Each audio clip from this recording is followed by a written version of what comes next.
All right, shalom everybody. Peace of the Lord to all of you. Please invite and share the link with your friends, and let us get more people here. I don't feel very well yet, but still I decide to come.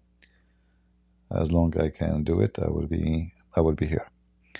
Uh, you know, I don't really choose topic in advance. I go on the internet and I see what a trend, and then I found this. I found many articles and videos made by Muslims.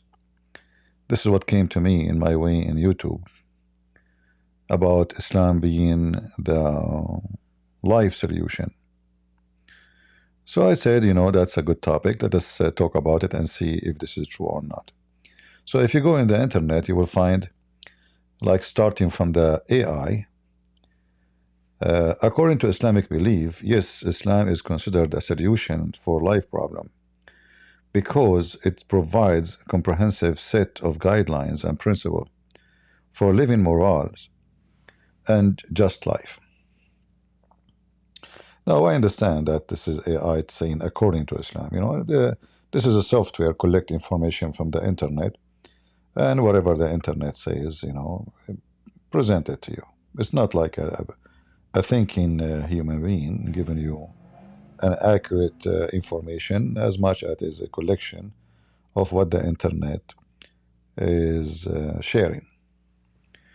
Now, if we ask the Muslims, and I challenge the Muslims to give me any example of what they claim Islam is a life solution.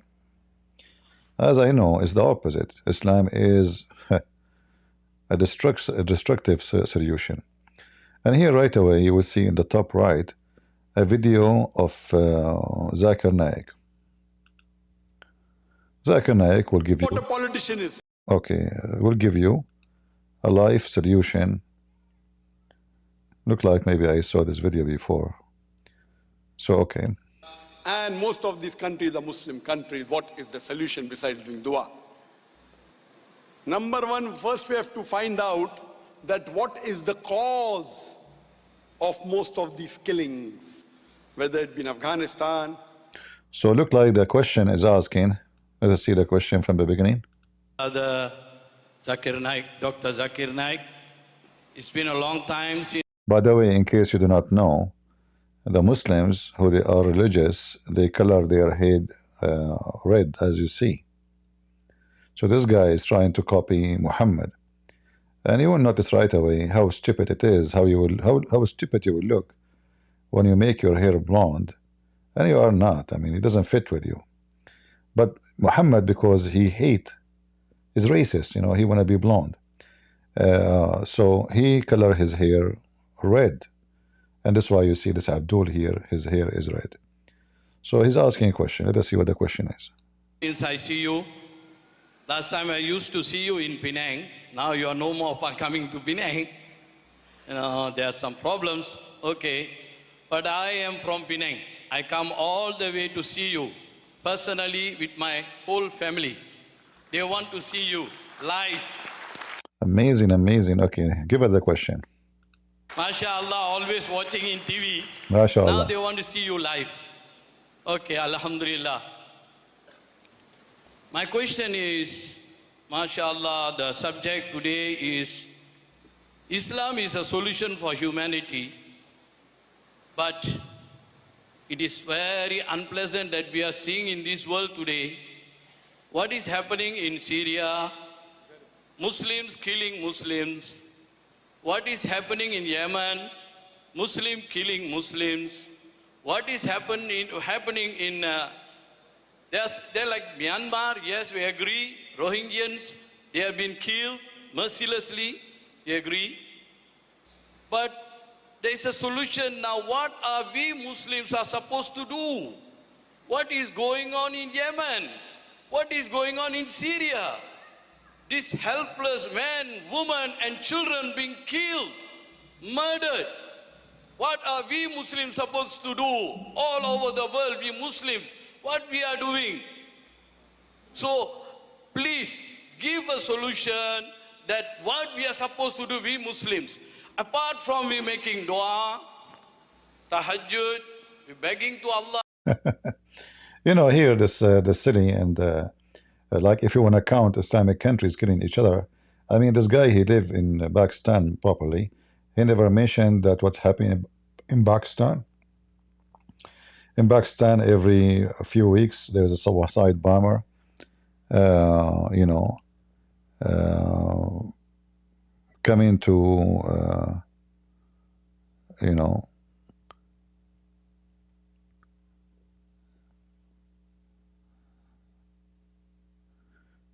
a blocked user has joined leave voice. What is that? Is my voice coming, guys, in Discord? All right. Yeah. He is worried about what's happening in Syria, but he's not worried about what's happening in his own land. This is how hypocrite they are. I mean, can you find even one Muslim country is not killing each other? Just anyone, you know. Like now, there is a war between Ukraine and Russia, and even in that one, the Muslims are heavily involved. So war in Turkey with Syria, and Turkey with the Kurdish, war in Iraq, war in Libya, war in Yemen, war in Somalia, war. Where else? Where? Let's remember. Between Morocco and the Sahara, you know, and the Polisario, war in Libya, war. I mean, what is left? There's Afghanistan. Everywhere there's war. War between Iran and the Kurdish, Turkey and the Kurdish. We mentioned. I mean, this is Islam. So, what is the reason for all those wars if Islam is a solution? And let us see what you know, Zakir Naik will say. The cause is that we find that the enemies of Islam, my main focus of my talk today was that how the enemies of Islam are trying to malign Islam, and how the enemies of Islam are justifying to attack the Muslim countries. See, here you see the stupidity and the liars. Like, if we go back in history from the time of Muhammad, was Aisha from the enemy of Islam when she took an army to kill Ali? Like, was Aisha a CIA agent? They forgot the fact that American, they always support the terrorist. American government, they support Osama bin Laden. They support the Muslim terrorists in Bosnia. They killed more than 10,000 Christians in Serbia. So American always support terrorists, Muslim terrorists specifically. And they hand weapon against Christians. This is not new. But in order Muslims to justify, or let us say to explain why they are being doomed, they don't say the truth that because Islam is a religion of terrorism, and Islam does not have a solution except killing each other in case we have a disagreement. So the first solution Islam presents in case of a disagreement between two Muslims is killing, you know, each other. In fact, Muhammad in the Quran, he made it clear that if two groups of you disagree, try to fix it between them. If not, kill the one you think is unjust. So, and every group of Muslims say, I am the just, he is unjust, and they justify the killing. So they cannot, they don't have honesty and dignity to say Islam is a religion of war and killing and bloodshed. Muhammad was a rapist, Muhammad was a killer. If there is anyone would like to come to the mic and tell us what is the claim that Islam is a solution for life. As you see, the most important thing in life is peace. Islam never gives solution. Islam is a religion of war. Muhammad, he says, I've been victorious by terror. Is that a solution for war? Terror? I've been victorious by terror from a distance of 1 month journey.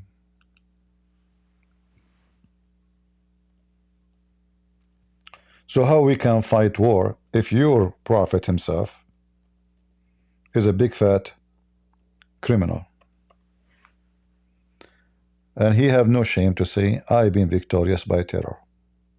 He was not helped by God. He was helped by terror. He was not helped by debating and winning the debate. He was helped by terror. In fact, he says he was helped by terror from a distance of 1 month journey. Which field of life Islam can help us with? Do we have any Muslim who would like to join us?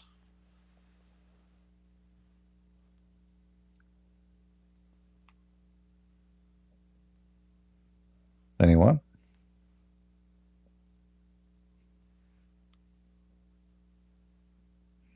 Nobody? Any Muslim would like to tell us what is the solution Islam provide beside terrorism?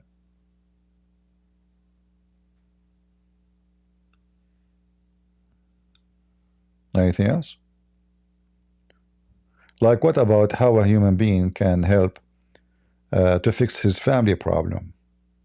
How we can fix that? Beat your wife. Islam provide solution for life problems.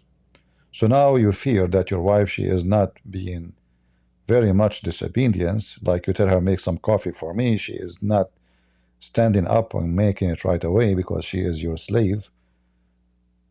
You beat her. Is that a life solution?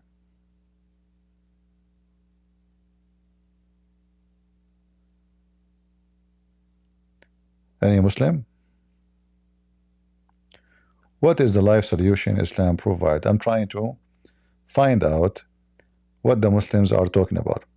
So if we go right now here in this video, and we go back in, because you know Zakir and the Quran in UK is saying nothing. Why Islam is a solution? Let us see why.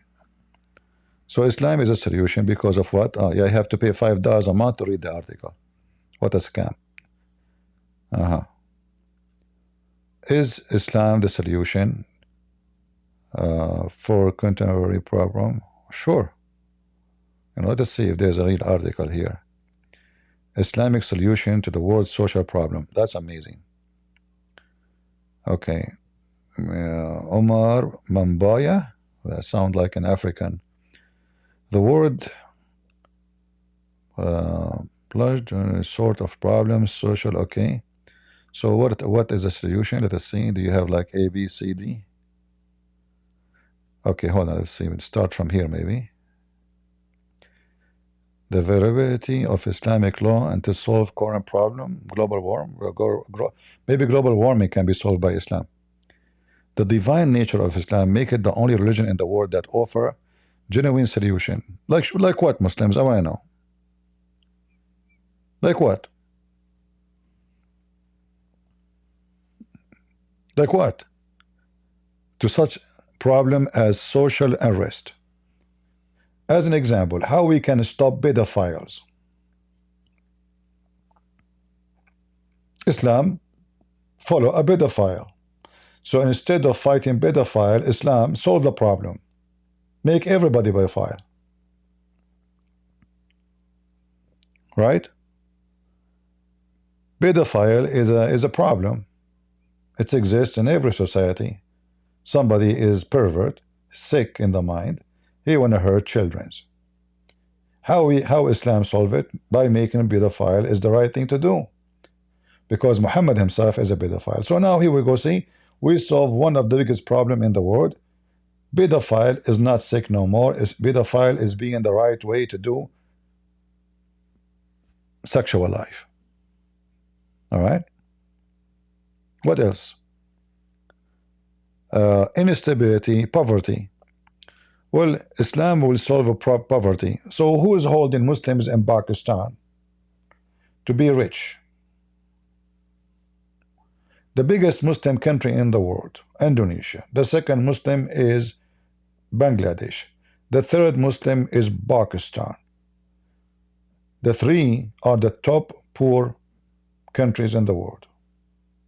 Islam will solve poverty, or Islam will increase poverty, because you Muslims, you have tons of wives, keep marrying wives and having kids in the street?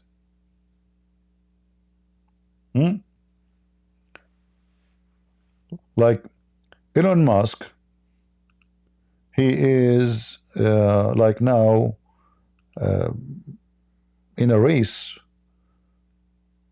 Like there is two big company in race to go to Mars, the owner of Amazon and Elon Musk. What the country like Pakistan is in race to do?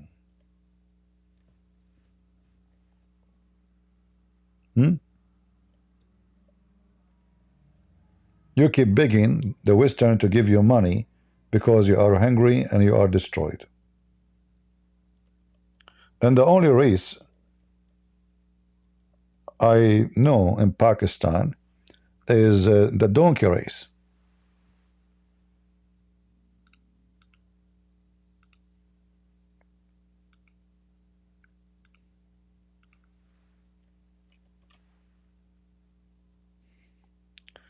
Now, I am sure that your donkey race can change a lot and save global warming. I mean, here we go. We are going green. So you are in the middle of the capital of Pakistan, and half of the country is driving donkeys. Huh? I think we solved the problem of traffic now. And then you will see the donkey in the middle of the street, and suddenly the donkey don't want to move, and a long line of cars and those whatever transportation you use, And then I don't want to search for sex with donkeys because you will find a lot of Muslims having sex with donkeys. I don't want to play that. That will be disgusting, but it's true. Sex with donkeys. I mean, which country in the world struggle with a problem, social problem, called sex with donkey? Huh? Like Pakistan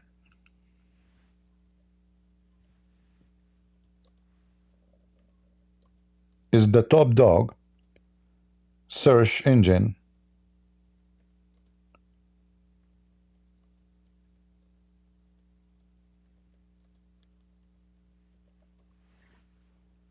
#1 nation in the world. Like they are not posting this information no more because Pakistan make a big complaint about it. Google exposed them that they are #1 country in the world who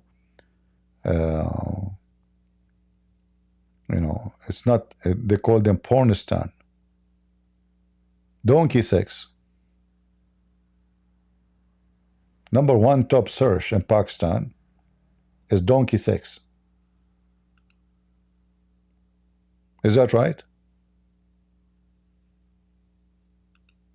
Yeah, it is. I'm not going to play videos for you, but you can find it right away.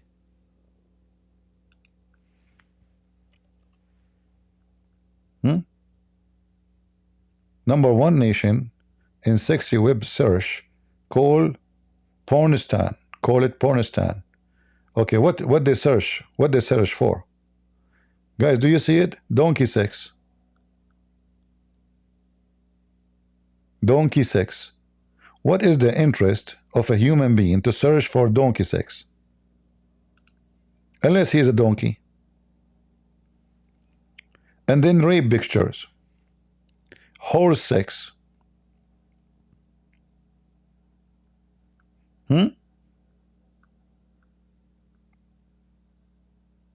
Egypt is ranked #2. So Pakistan is #1. Egypt is ranked #2. What they are looking for? Donkey sex.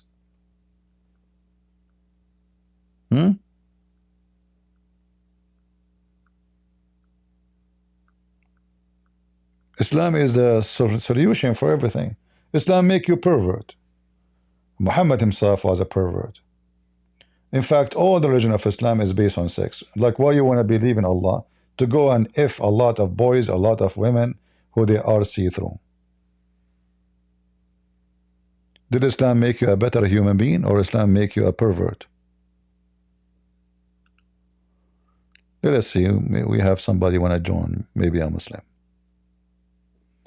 If you are a Muslim, you would like to join us, feel free. All right. So Islam is a solution for everything in life. I want to know, like, which one? Dinho, are you a Muslim? No, no, no, no. I had a few questions, if it could be. About what? I have few question to you, if I can About what? What the topic? ask. Not the topic about Islam. Well, we want to focus on the topic, you know. Focus with me. All right. When we are done with Okay, this, okay. maybe something else. All right. Thank you. Okay, yes. Okay. Do we have any Muslim would like to join us? How Islam really is a solution for anything?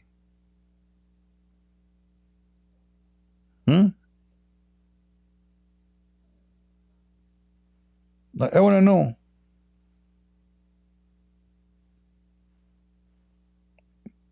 Why #1 country in the world searching for sex is not America?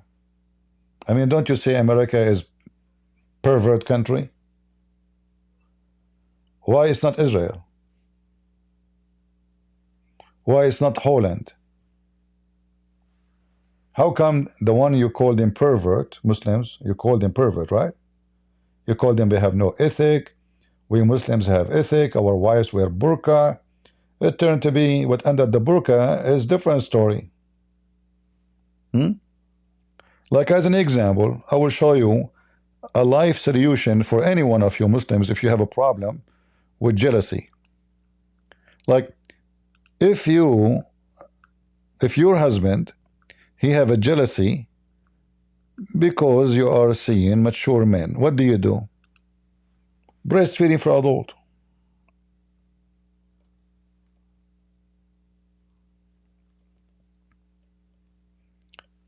Do you see the solution?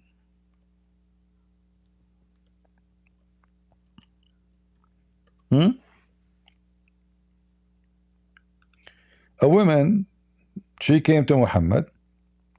She said, my husband is jealous because this slave boy, who is a growing man now, you know, he is jealous because of him. Muhammad, he says, oh, he have this pleasure in his face. He's not happy to see him, huh? Okay, no problem. Breastfeed him. What? The Messenger of Allah said, breastfeed him. She said, but he has a beard. Look, see, there's a problem. He said to breastfeed him. The problem is he have a beard. He's a growing man. Muhammad, he said, Muhammad solved the problem right away. So what? You know, look how fast he solved the problem. He said, breastfeed him. And that will take away the displeasure on the face of Abu Hudayfa, your husband. And look, it worked. It worked. And since then, the woman, she swear that she never saw a displeasure in the eyes of her husband. It worked. I mean, those people are really lying to you, my friend. They say this is not right. They say it worked. It worked. If you go, like there is a sheikh, they ask, like, what if you go in the taxi and the guy looking at your wife? So what? How you to stop him from looking at her? Yeah, breastfeeding. The wife, she give him her boobs. You know, he will suck it, and then he will, you know, he will not be jealous no more because you become a pimp. Huh? And by the way, this was in the Quran. Breastfeed him. And then the Muslim, they try to fix it. You know, like after 14 centuries, they say, no. It means she squeezed milk and she make him drink milk. Abdul, idiot. It says breastfeed him. In fact, in Arabic, it make it even more clear. From rada'a is to put your mouth on your lips, on the nipples, and you like hold hard in it, not just suck it. It's not just suckling. It's to hold hard with your lips on it. So as you see, Muhammad, he solved problems. Anyone? Who is a Muslim can help us with more problems? Give us an example of an issue Islam can solve. Do you remember? Okay, I just remember a solution for something.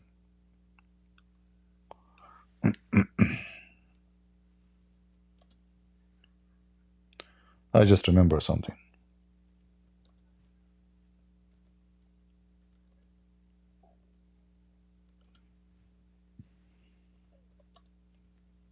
I want to find you this video.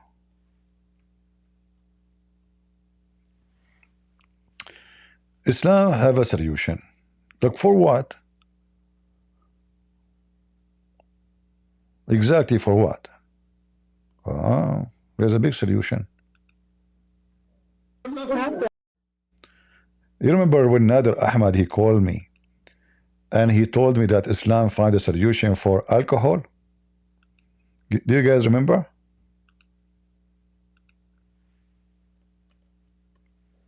We have to take a commercial break because you are a birth defect yourself. So now, are you going to answer or not? Don't make an excuse. Are you going to answer how Allah he says that alcohol is a great product and it is a sign from? Just to make it simple for those who do not watch this, I don't call it debate. I mean, those guys are just stupid, you know. I never debated a Muslim, actually. All of them, they are not even worthy of calling it debate. So this potato, he called me. He go around and he claimed that Christian Prince keep running away from him. He's like a puppy, you know, holding me from my pants, from my socks, you know. But this guy, he don't even, you know, he cannot even speak to me for 5 minutes. So he called me, and after 15-20 minute discussion about how to debate, he's making an excuse not to make it happen. I don't know if I should play it for you from the beginning. You would die laughing. It's a kind of a comedy. And what I want from you more after you agreed that your prophet have sex with the goat. Actually, yeah, this guy, I was once talking to him. Supposed it's the debate, but it's not really, you know, as I said. We were debating about his prophet having sex with the goat. He agreed. He said, what the problem?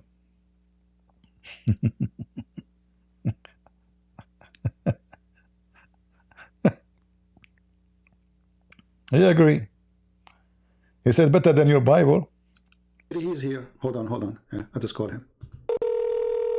Hey, Nader Ahmad, how are you? Hello.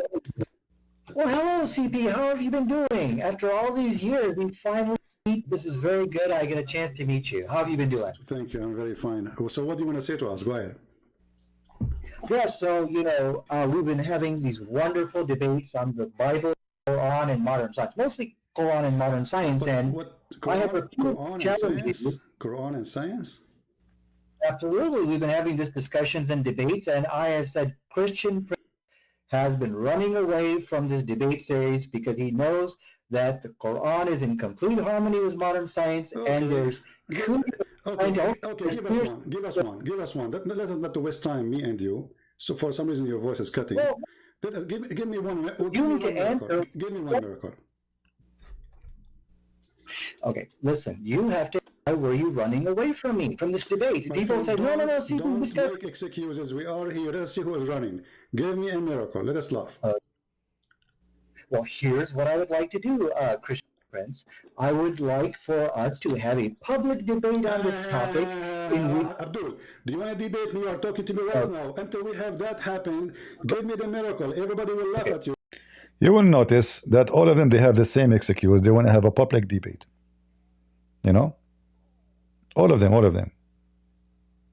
They debate everybody except me. It have to be a public debate. Like Sheikh Uthman, Fifi, Faridi. You know Faridi?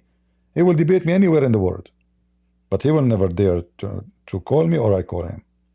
Yeah, all of them, they want, you know, face-to-face only. So they try to avoid the embarrassment and how stupid their religion is, and they don't know how to answer. And now he will make a drama about public debate. He don't want to debate like this. He want a public debate.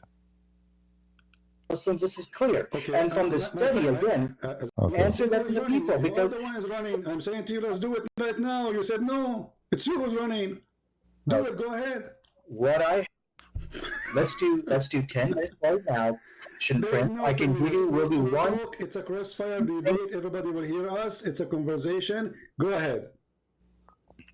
Okay, here's the problem. If we don't have set rules with time limits, things like that, then we're just going to be. It's a free boxing match. Show me. Aren't you the one who speak? You speak. You know, you play karate and you are good in boxing. Do your boxing. Free boxing match. Go ahead. Yeah. Well, I'll tell you, Christian Prince. The problem here is what I stop making excuses. The rules go for both of us. It's a free. Say whatever you want. Do whatever you want. Go ahead. But I have a very good excuse. My excuse from running from you is this. You are a coward. Okay, let me give you are wasting our time. Are you going to debate me or not?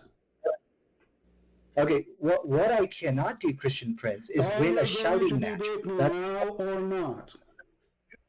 Coward on the run. Okay, so we're going to talk about one scientific miracle, and then you're going to agree to debate me later on. Okay, so let's do science. I am agreeing to debate you anytime. Here we go. I'm here with you. Go ahead. CP, we need a format. We need equal time, and we need to share. Don't call me again. You are just a kid. You don't dare even to talk to me. We need a format. What format? You need to wear a suit. Secondly, you should wear black shoes. Number 3, his mother-in-law, she have to be there.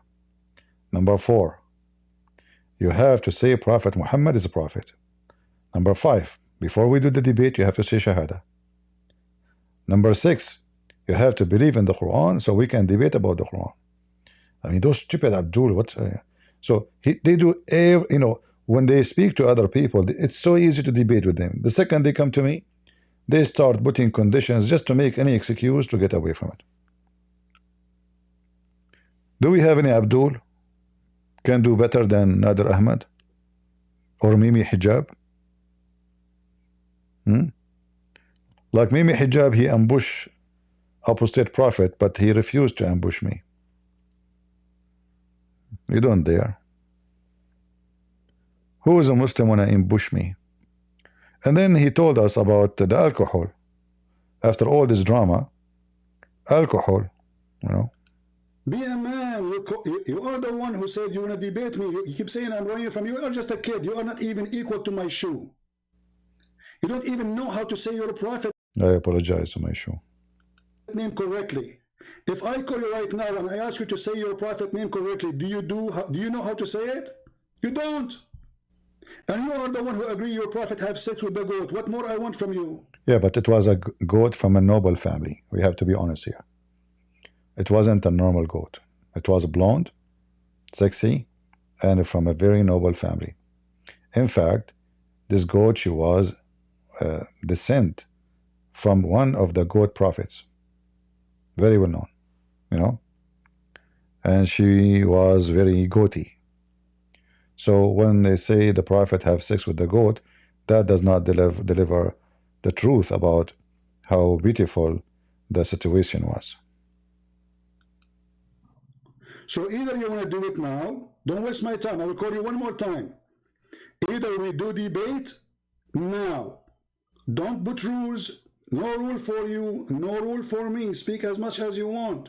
Get me busted. Go ahead. Let me call you.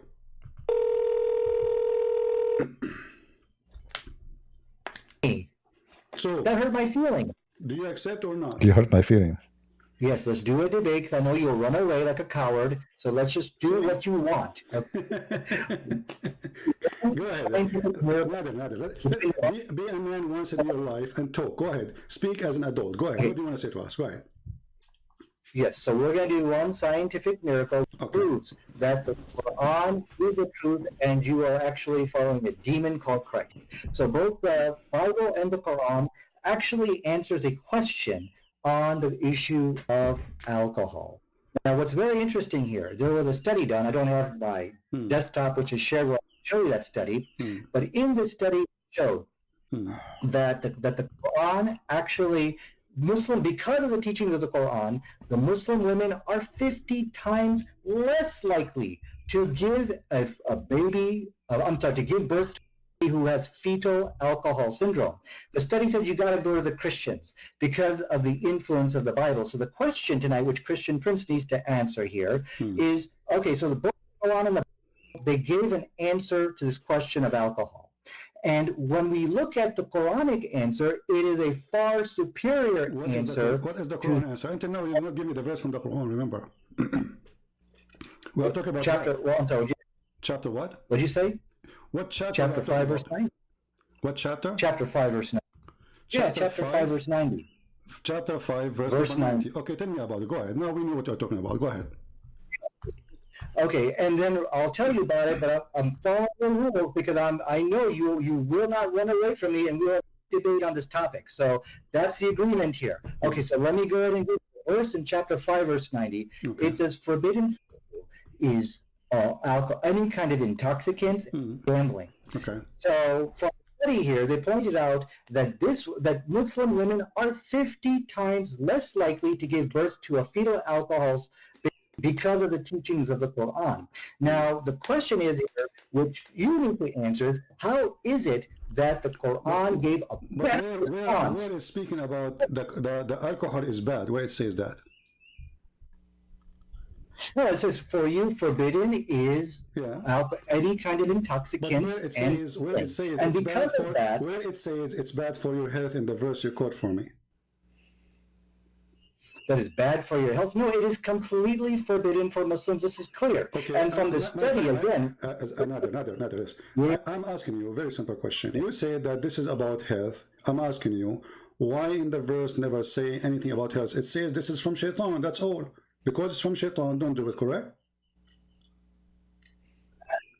Yes, this is from Shaitan. And so because as the study concluded, it is the teachings of the Quran which caused Muslim women to abstain from alcohol. And so the question from again is that how could Allah of the Quran provide a better response than Jesus of the Bible on the question of alcohol? That's a question you need to answer now. And so this clearly let's make it clear. I'm just trying to get a full sentence from you. So are you saying the Quran confirmed that alcohol is bad, no matter what? The Quranic position is that it is forbidden. Yes, it's forbidden. I know it's forbidden. This is not a question. Are you saying that alcohol is bad no matter what? It's bad. It's ugly. Yes or no? No matter. But I think these are irrelevant questions you're asking. You're running away from the study. This is the topic. This is the topic. I want to know if alcohol is bad or it is not bad. Is it bad or not? I mean, what's wrong with you? So you are saying to me, Quran is forbidden alcohol. Okay, forbidden because of what? Because it's good or because it's bad? Yeah. What? You don't understand the question here, so I need you to take some time. This is my question. This is my question. This is my question. This is my question, not yours. The Quran forbid alcohol. Is it because it is bad or because it's good? You're saying, okay, so you're saying alcohol is forbidden in the Quran. Is it because it's bad or good? Why you are in trouble? Very simple question. How many times I need to repeat? Listen carefully. The Quran forbid alcohol. That's wonderful. Does the Quran forbid the alcohol because it is bad or because it's good? So the reasons why the Quran forbade, there's actually a reason in the Quran. They said there's some good outweighs the good. Why you don't give me the answer? And so the issue here. Why you are making a speech? I mean, the answer is very simple. Allah forbid alcohol because it's bad, or Allah forbid the alcohol because it's good. Which one? Choose one. I've already given you the answer. Now the issue, I'm going to read it to you, and you got to answer. I want a clear answer. Is it bad or good? Is alcohol is bad or good? See, CP, I need you to stop interrupting me. I know you're scared. I know this is the point you are not able to answer. And one word. Is it bad or good? You are the one who chose the topic. Everybody is my witness, and now you don't dare to answer. What's wrong with you? Okay, Allah forbid alcohol because it's bad or because it's good? CP, CP, you gotta let me, don't interrupt me. You have I'm to let not me interrupting answer. you. Okay, You're we're not gonna have an answering. You're intelligent making a speech. I mean, the answer is very simple. You call me, you say, according to science, proving that women, they give birth and they have a defect in their birth. That's wonderful. That means alcohol is bad. So why you don't say it's bad? Is it bad or not? You know, the issue, the Quranic position on alcohol is that there is some good in it. My friend, aren't you Okay, the are you one who gonna mentioned to okay, me? there is some Is it that alcohol is bad no matter what? It's bad. then Jesus Sorry. The reason he didn't want to answer, because, those people before, many of you do not know. We have long history, with those Abduls. They wrote articles in the internet that if a Christian prince asks you a question, never say yes, never say no. Because if you say yes, he will get you. If you say no, he will get you. So all this drama he's trying to avoid to answer. I mean, how many? I mean, it's very simple. Like, okay, the alcohol caused defect in birth, etc. Blah blah. Okay, so is it bad or good? Yeah, because he's afraid. He knew there is something will happen. They knew. They knew there is something will happen. If he say it's bad, he will get me busted. Now he's thinking, there is something. Why is asking me this question? He don't want to say it, right? He's trying his best to jump the question, because if he say bad, it's going to be bad for him. If he say it's good, it's going to be bad for him anyway. So is it bad or good? He will never say. It's impossible to say. He is afraid. I'm asking you, why in the verse never say anything about health? It says this is from Shaitan, that's all. Because it's from Shaitan, don't do it, correct? Yes, this is from Shaitan. And so, because as the study concluded, it is the teachings of the Quran which caused Muslim women to abstain from alcohol. And so the question from, again, is that how could Allah of the Quran provide a better response than Jesus of the Bible on the question of alcohol? That's a question you need to answer now. Well, and so hold on, this clearly let's make it clear. I'm just trying to get a full sentence from you. So are you saying the Quran confirmed that alcohol is bad, no matter what? the Quranic position is that it is forbidden. Yes, it's forbidden. I know it's forbidden. This is not a question. Are you saying that alcohol is bad no matter what? It's bad. It's ugly. Yes or no? No, no matter what. But I think these are irrelevant questions you're asking. You're running away from the study. This is the topic. This is the topic. I want to know if alcohol is bad or it is not bad. Is it bad or not? I mean, what's wrong with you? So you are saying to me, Quran is forbidden alcohol. Okay, forbidden because of what? Because it's good or because it's bad? Yeah. What? You don't understand the question here, so I need you to take some time. This is my question. This is my question. This is my question. This is my question, not yours. The Quran forbid alcohol. Is it because it is bad or because it's good?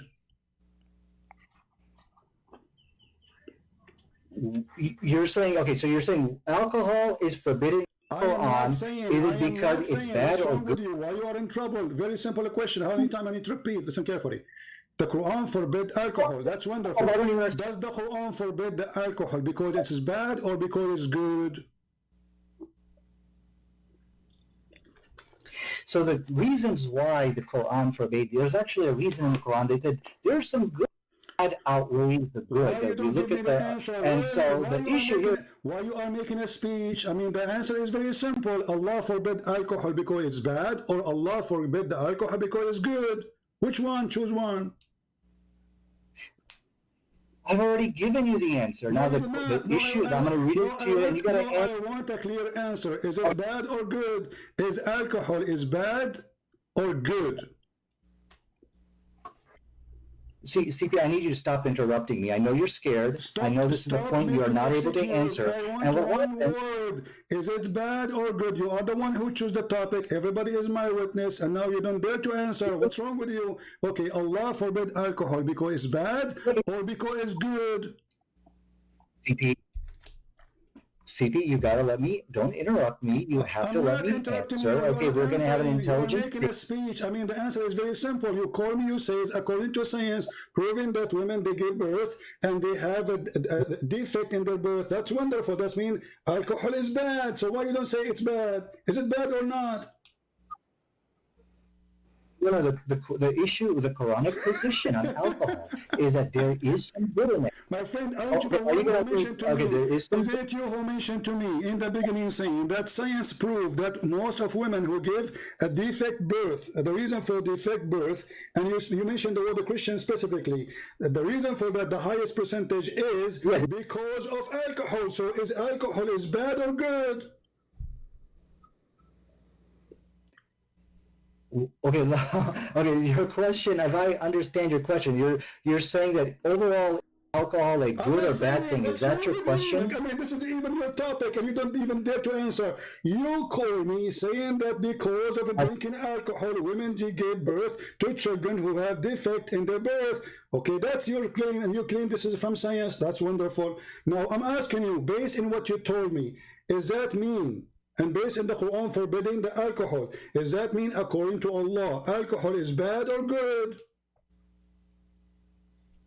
Oh, I think I understand your question. Your question is, okay, did Allah forbid alcohol for a specific reason of preventing fetal alcohol What? Now I understand your question. What? What? babies? Is What's, that your question?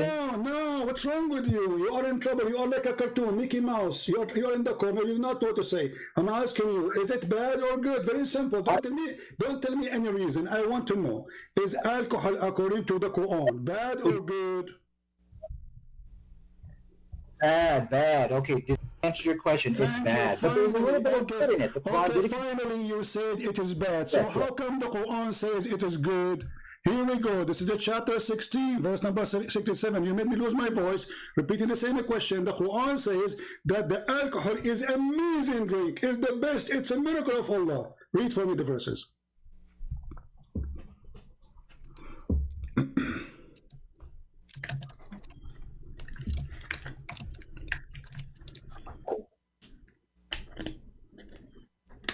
He's fighting the keyboard.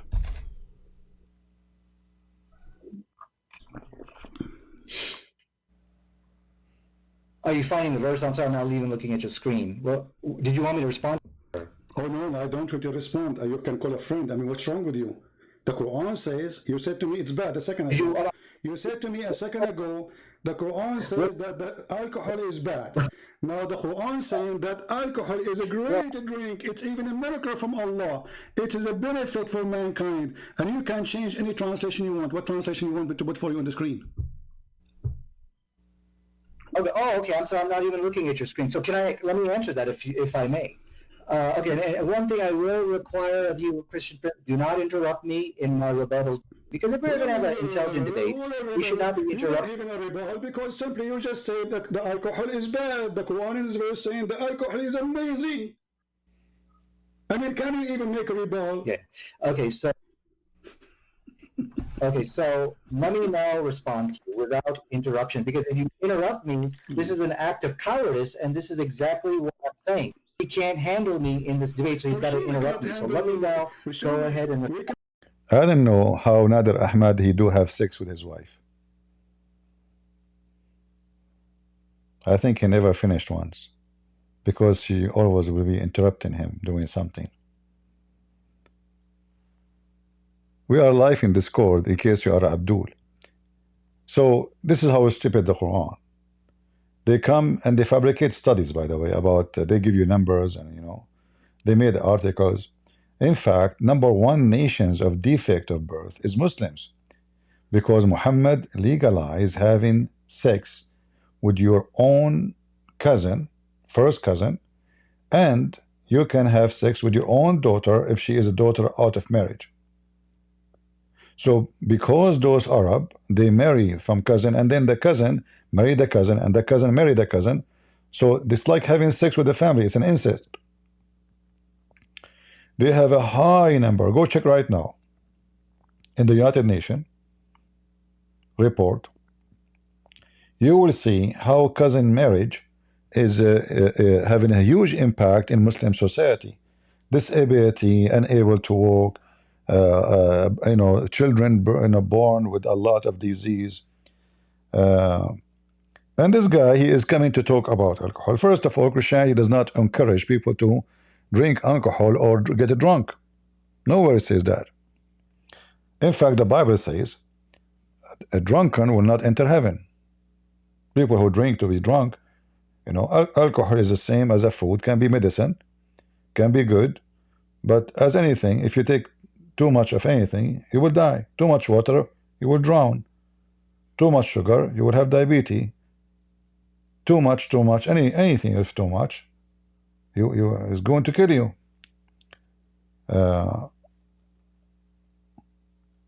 And marrying the cousins is a big reason for birth defect. If we go right now and search in the internet, you will find how risk increase in any population have a marriage for first cousin. And then the first cousin, it's not only going to stop there, because it's not like one-time deal. So your parents are cousin, and then you marry your cousin, and then your son marry his cousin. So simply you are having sex with your sister, and then all the birth defect in the world can happen.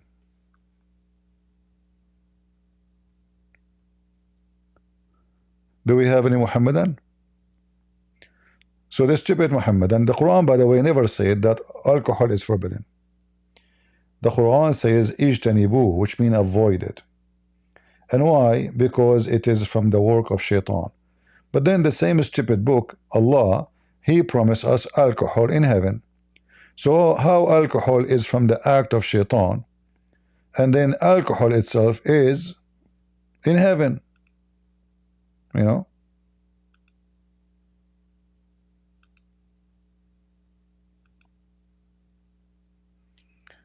Even the heaven in Islam promised you a river of wine, not just not just alcohol. River. It's not like you get a day maybe a bottle of yeah. In chapter 47, verse number 15, the paradise include rivers of milk, rivers of wine, rivers of water, and drink as much you want. So is alcohol from shaitan or from Allah?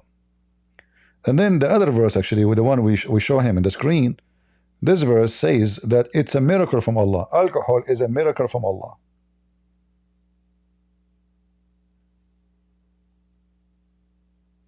And this is taken from the legends where, supposedly, I think the god of the Greek, he was able to make wine.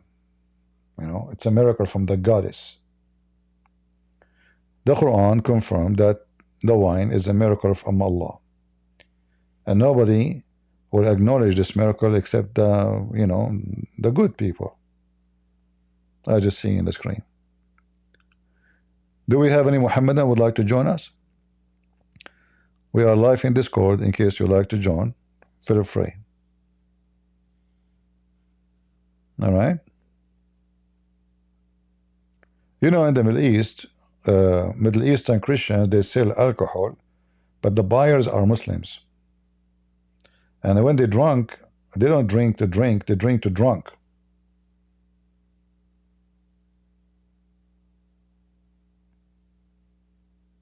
Any Muhammadan? So what else? What is the solution for life problem that Islam provide? As Muslim, they say here, absolute forbition of adultery. And here, this is another issue of lies about Islam. They say Islam forbid adultery. The fact Islam encourage adultery. All what Islam did, legalize adultery and make it not adultery. As an example, Muhammad, he said, you can go and rent a woman even if it's for 3 days, 3 nights. And yet the Muslim, they call it marriage.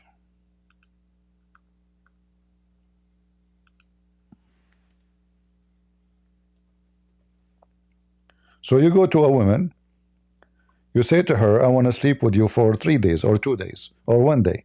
How much you charge me? Remember, in the website it says Islam forbid adultery. What is this? And you have to pay her, by the way. You have to pay her. It's not for free. This is literally prostitution, not adultery only.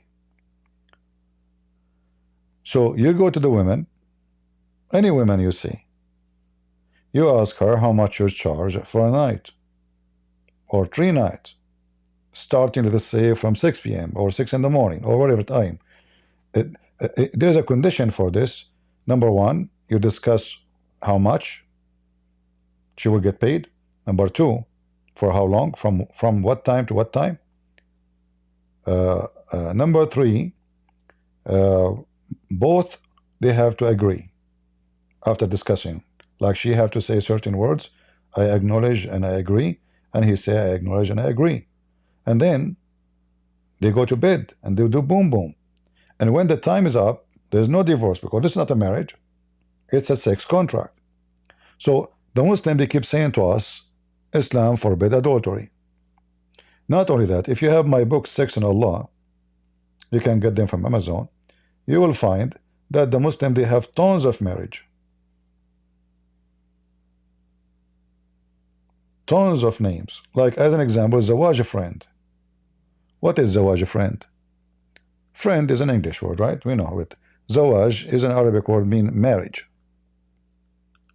So instead of having boyfriend, okay,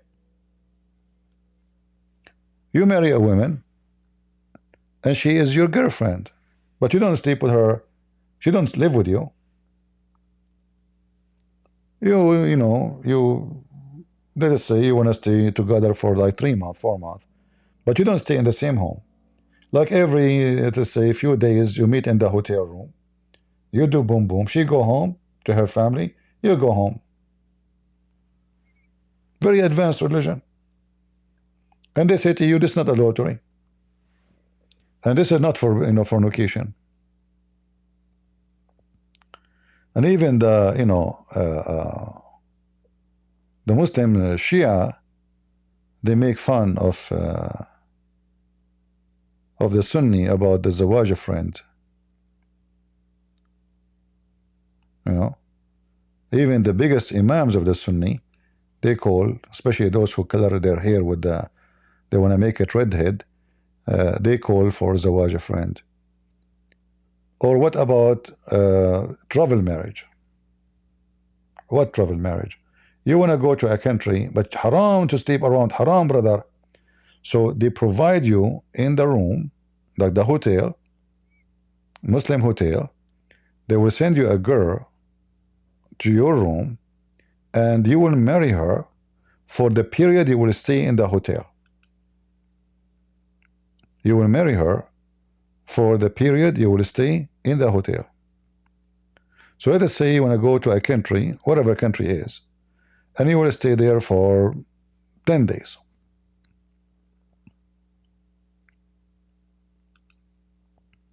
You marry a woman for 10 days. Halal. He did not break the command of Allah.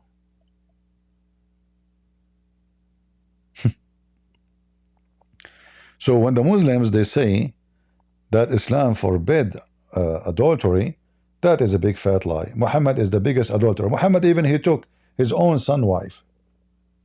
His own son wife. The Quran in chapter 25 verse 54, and you can read the interpretation of it, of Al-Qurtubi, you will see a Muslim even can have sex with his own daughter if she is a daughter from adultery, not from marriage. So your daughter from marriage, you cannot have sex with her. But if you have a daughter from a woman, you sleep with her, you can sleep with the mother and the daughter. And then the Muslim, they say to us, Islam, what? Is against adultery. But reality, Islam promotes adultery. In fact, adultery in Islam is a destiny.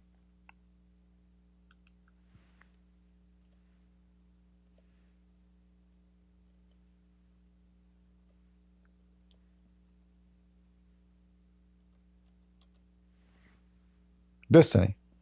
It's not you who decide to do adultery or not.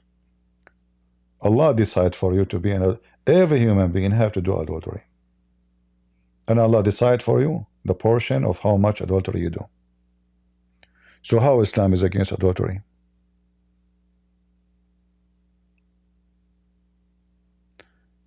Any Muhammadan? So you notice that everything they say about the religion is a lie. Islam did not solve problems. Islam created problems, because let us think about the social impact of me renting a woman for 3 days. What is the social impact? A great number of women, their job is to open their legs to men because they make money from it. That is a social impact. And then a great numbers of kids, they have no father,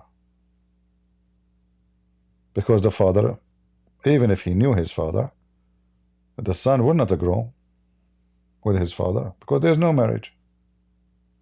The woman, she slept with him for 3 days, and then next guy.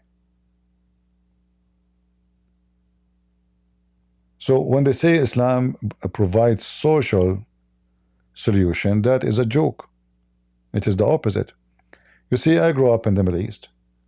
All the kids who clean shoes are Muslims. I never saw a Christian kid in the Middle East cleaning shoes. Why? Never saw. Muslim kids all over the street. Little girls, they let them in the street begging for money. So like the pervert, they touch them, the pervert, they molest them, the pervert can rape them. God knows what they would do to them. They don't care for their kids. They just have sex, make babies, throw them in the street. Islam never solved a social problem. Islam is a problem. Do we have any Muhammadan?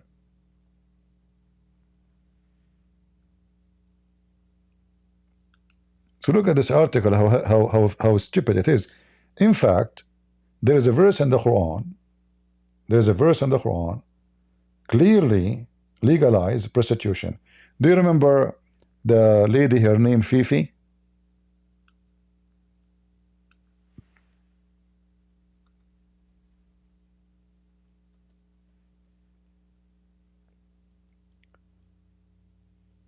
Those Muslims, they keep accusing Christian Prince of lying. Lie number 1, lie number 2, number 3, number 5, right? Then those potatoes, when they are saying or talking to each other, and suppose there's no Christians, they speak loud and clear and say, yes, we can have sex.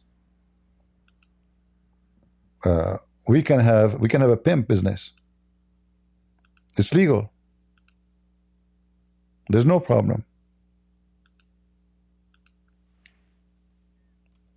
The Quran says that. Like the guy is forcing the girl to do fornication, to prostitute herself for money, basically, like a pimp brother has said. So what's your thoughts on this? Why is it permissible? Why is it even forgiven? Yeah, I would have to look at the jessive mood, where it would seem that this should be, if you did, like in regards to, not if you will or in the future, this is something you're going to continue to do, but if you did, then Allah is forgiving. This is something, I don't think this is like speaking of like an ongoing thing, like Allah got you, don't worry. What was that? Allah got you? What's this? Allah got you, don't worry. Please? This is Sorry, do you have the surah? 24:33. Yep. It doesn't seem to be speaking about past tense. Well, it says there's a jessive, a mood. Gives you. What's this? Can you tell us what this means in Arabic? Jessive mood. Right. Give me a second. Brother, I'm just a student, so I'm not on the level of you guys, but there are things that I do notice. And in that specific verse, it's saying it is a adjective mood. Then this also allows it to say did, do, have not, did not, or do not, have not, or did not. So this is basically in If you want to learn an example of how Abdul or a bunch of people have hashish, anyone understand what this guy is saying? He's worried about past tense or continued tense. I mean, stupidity is amazing. It says clearly that you can have your slave girls or even your daughters, because the Arabic it says fatayatakum, which not necessarily fatayatukum is your girls, the young girls. You can use them for prostitution. So force them not. However, if they choose chastity, so you ask them, do you like to work a prostitute? If she agree, Islam is good with it. And if you force them, Allah is all merciful. This is Quran. So when they say Islam forbid prostitution, that's a big fat lie.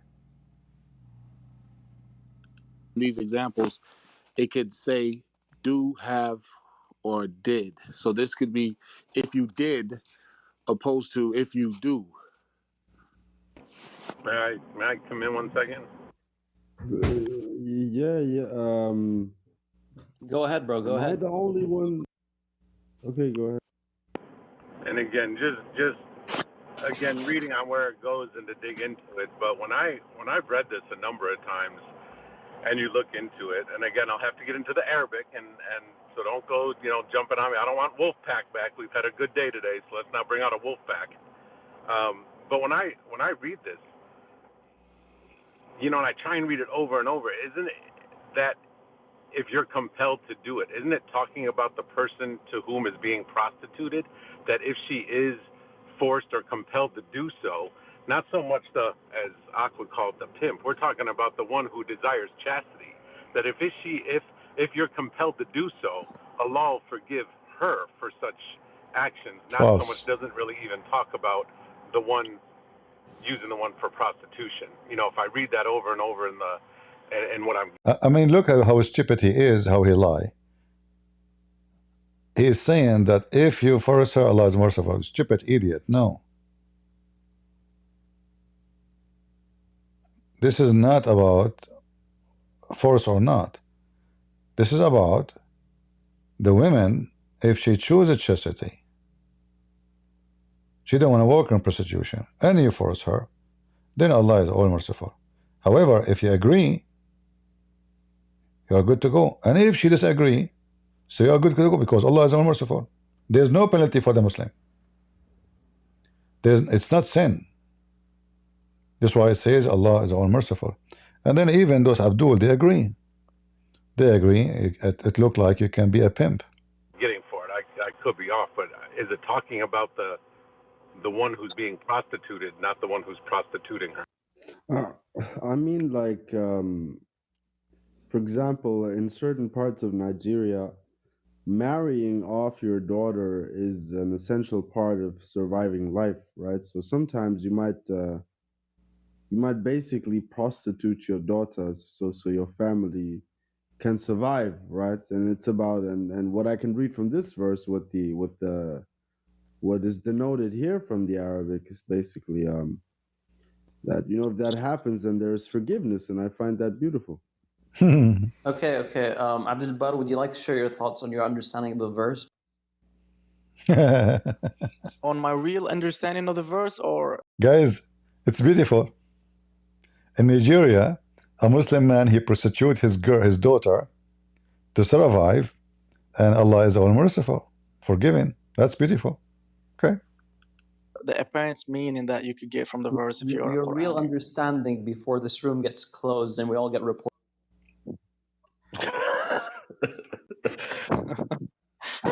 You don't want anybody. He's afraid that the chat room will get reported because they are talking about boom boom.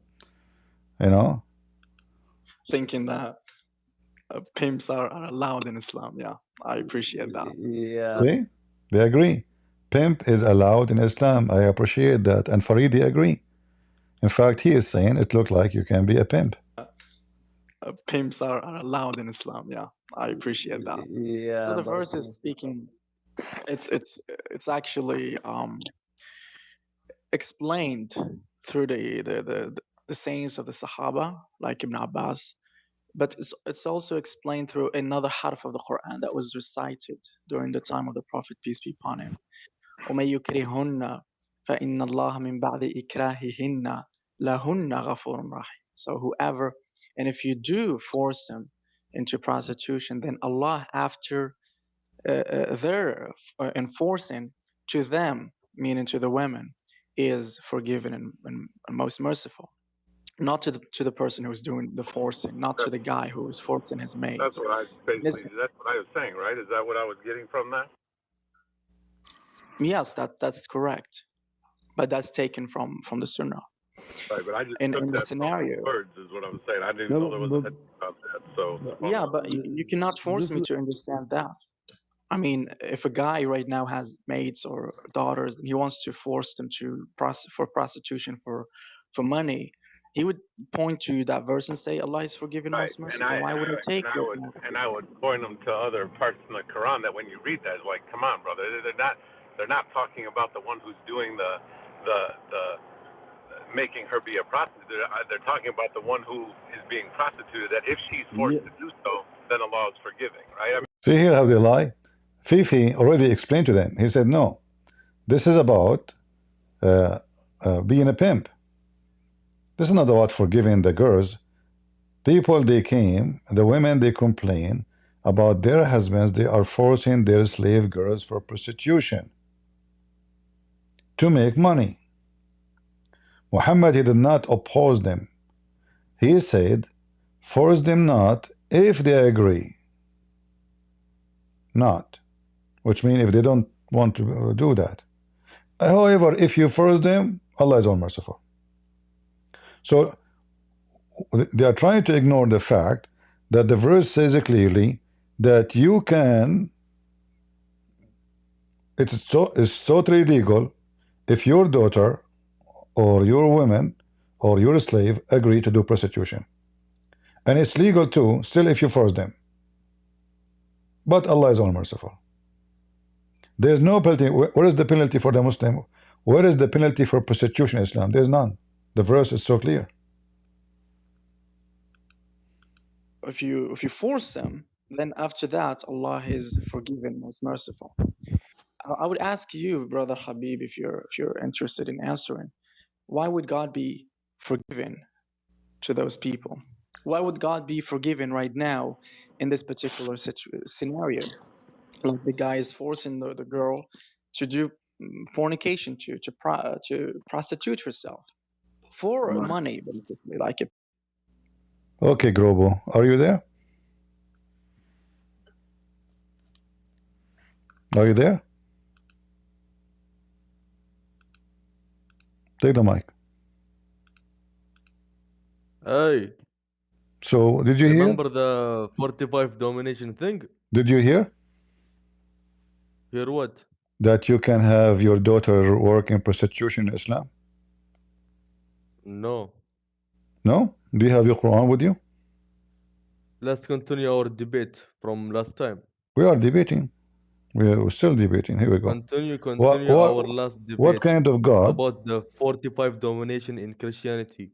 What kind of God will allow your daughter to work as a prostitute? What kind of God that allows Satan to be a God of earth? What?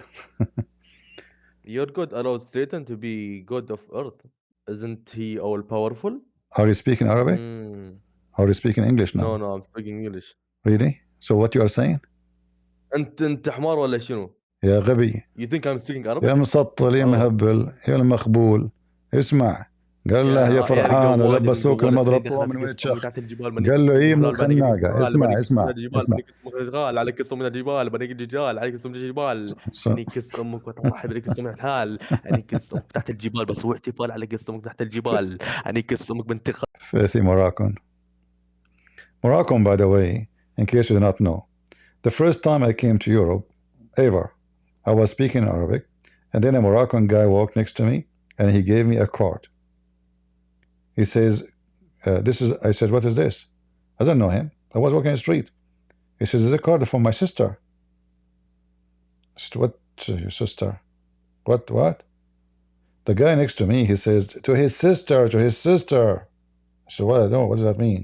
You know, the card have like a picture. It's not a real picture, like it's a like a drawn by pencil. Like it's printed, but it's like a girl standing, like something supposedly sexy. His sister, he's telling you his sister. So this is what they do. Go check it out. They control prostitution in Europe. If you go to Morocco, number one business in Morocco is prostitution. And not to mention Egypt, and not to mention etc. Prostitution. This is the religion. Any Abdul?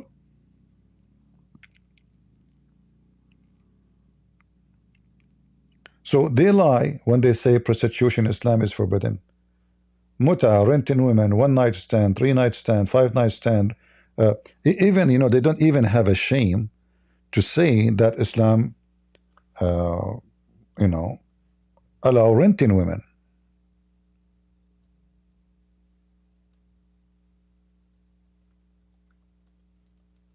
Even they say it in their own website. They don't shy to say, in Islam we rent women. It's like renting a car.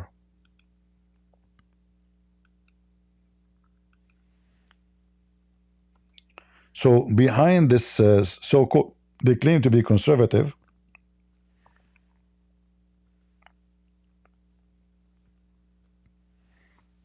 In some work, special term is applied to women who participate in muta, mustajara, or rented women. Muta is considered a kind of rental because in general, men basic aim of this kind of marriage, they call it marriage, can you believe it? Sexual enjoyment.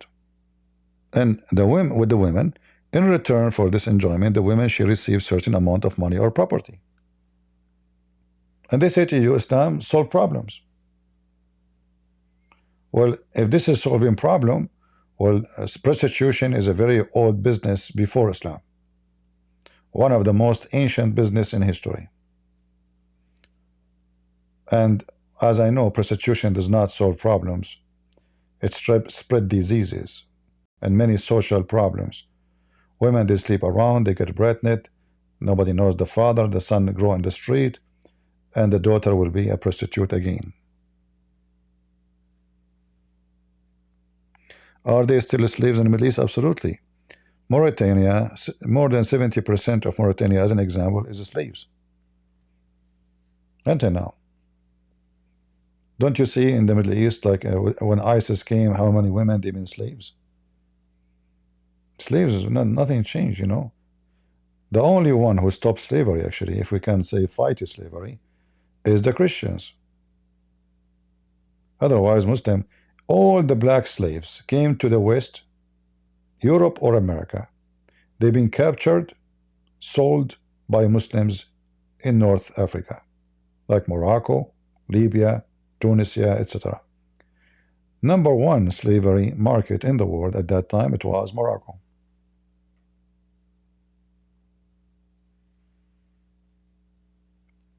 So what Islam solved? All of those articles is a lie.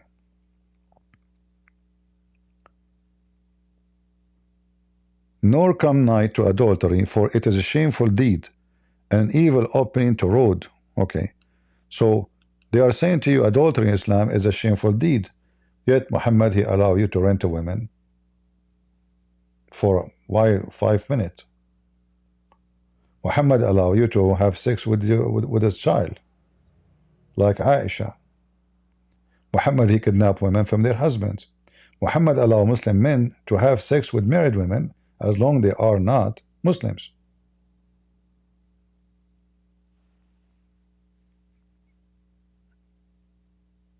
And they lie. They say Islam solved many social problems.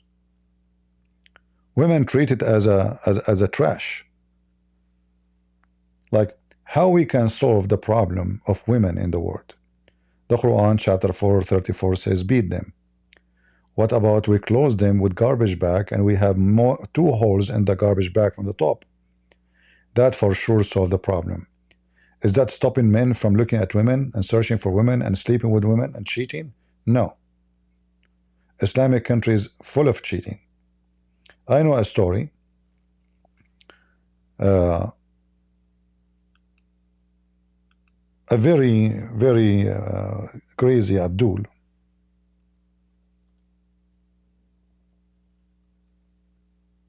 As all of them.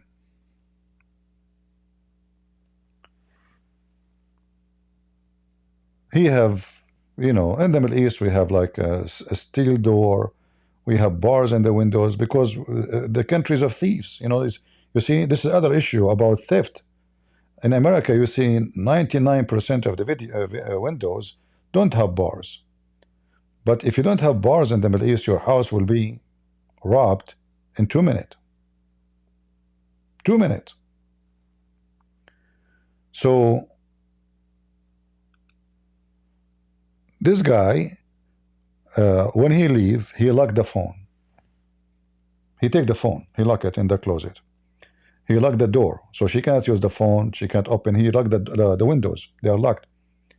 The shutter, they are locked, she cannot open them. He have bars over the windows. So his wife, she is really totally in jail. He told his wife, you can invite your friends to meet you as long I'm home. All right? If I go, if you want to go, I have to take you out, like to visit her family, let's say. So she has zero freedom. When he is home, a woman, she come and she knock at the door. She don't talk. He open the door. He see a woman. He call his wife. Your friend is coming to visit you. And this has happened for like 6 months. And then one day, his sister, she came to visit him.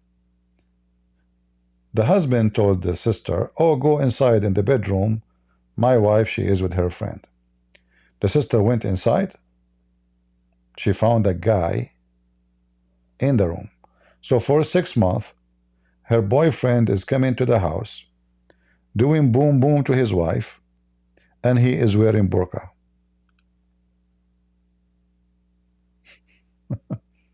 And because this woman, she is so shy, so when the husband opened the door, and for him, haram to talk to her, haram. So the second he opened the door, he see a woman, he don't talk to her, he called his wife. The wife, she asked her to go inside. They lock the room. The husband is not allowed to go inside the room. Haram, haram, brother, haram. You know, even he is trying like, because he's happy, his wife, she don't go out, she don't meet with people, she is jailed, she never complain. So even he make coffee and tea for them. He knock at the door, he leave it in the front of the door, so his wife, she can, when he leave, you know, they open the door and they get the coffee, and he bring them fruits. So 6 months, Abdul is doing boom boom to his wife. And this is stupid Abdul. He himself is the one who opened the door for him. The burqa is very useful.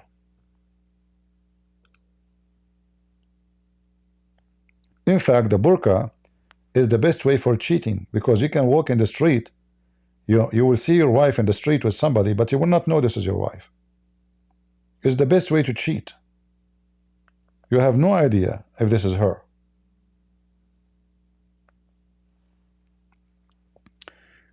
Other problem. You see, Islam solves problems. Let us say you came home and you find your wife sleeping with somebody, other Abdul. How in Islam you can prove that she committed adultery? You cannot. If you accuse your wife of adultery without having 4 men, and those men, they have to see his penis, excuse my language, going in and out inside her private part. If the 4 did not see it, there's no proof of fornication. Even if she is naked, he is in the top of her or she is in the top of him. Islam again solved the problem. We have the famous story of the caliphate. You remember?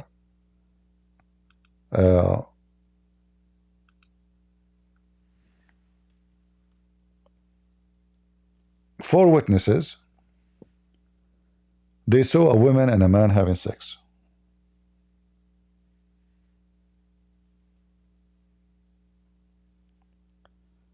The caliphate asked them, the first one, did you see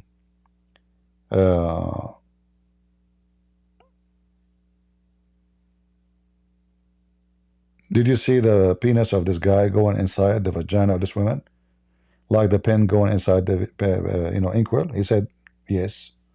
He asked the second one, did you see blah blah blah, the penis inside like the inkwell? He said yes.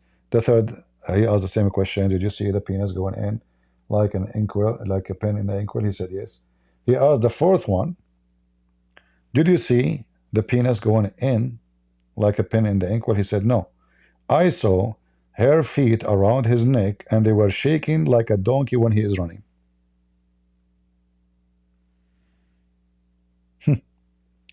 The caliphate, he commanded to beat the hell of them, whip their back 80 times or 100 times, because there's no proof of fornication.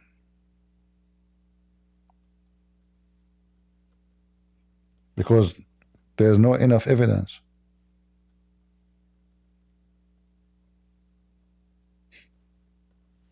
Number 4, he did not see it. He saw her feet around his neck. Well,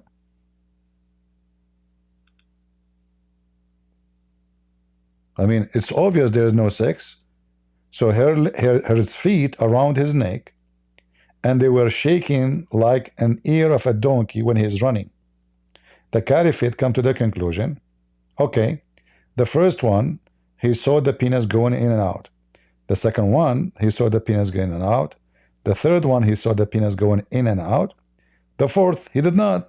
He just saw the ears, he saw the feet. But where is the fornication?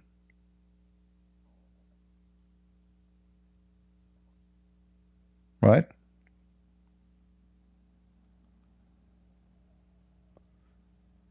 Yeah, you know, when a man, he killed his wife, this is not because this is in his decision, but according to Islam, she will be killed. She will be killed, but first you have to prove it.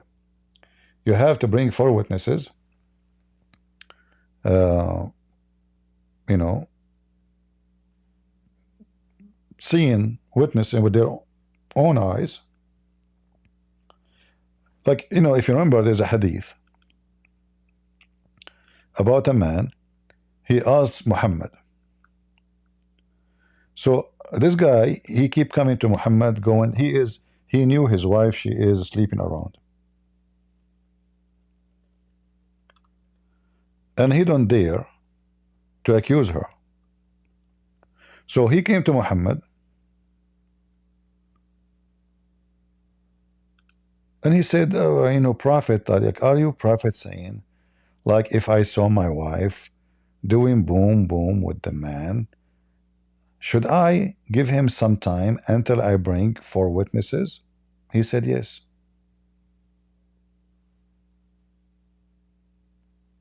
See the solution? You cannot even see. And now if you try to divorce her with accusation, you will be doomed. You can divorce her, but you cannot accuse her. So imagine you go to your home, you find a guy in the top of your wife, you say, brother, assalamu alaikum. Wa alaikum assalam. Assalamu alaikum. I'm busy, brother. Your wife underneath of me.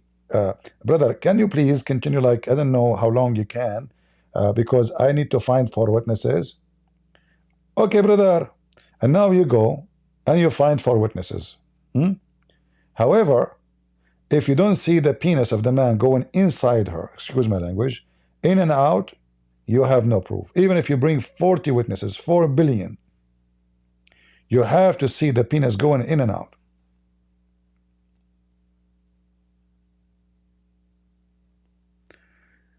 So there's no witnesses. The husband, as I told you, the husband, if he do the killing, that is his decision, and he can be punished for that, because he proved nothing about her fornication.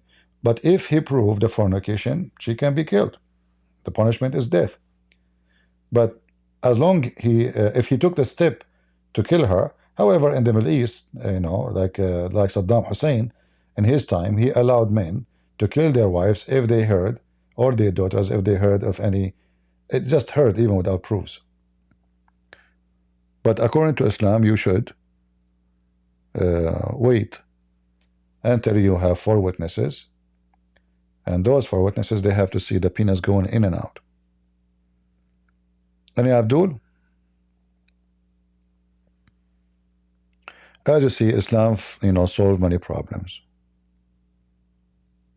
Who can beat that? Nobody.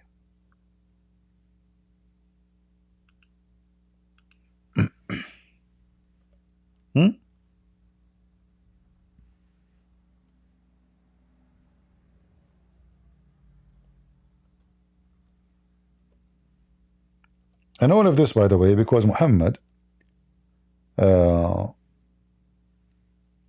his wife, she was accused by a bunch of witnesses, and he wanted to find a way to escape his wife from being exposed, because that will touch his honor.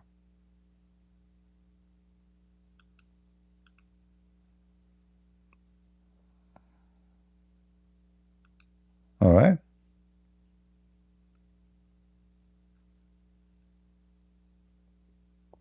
If you bring 4 witnesses, they can see the penis going in and out, then you have a proof, and then the woman, she will be killed. All right. Like, actually, we can find a hadith in English maybe for this. Let us see if we can find one, so we do not need to use Arabic website. Here we go. See, this is Sahih Hadith. The women,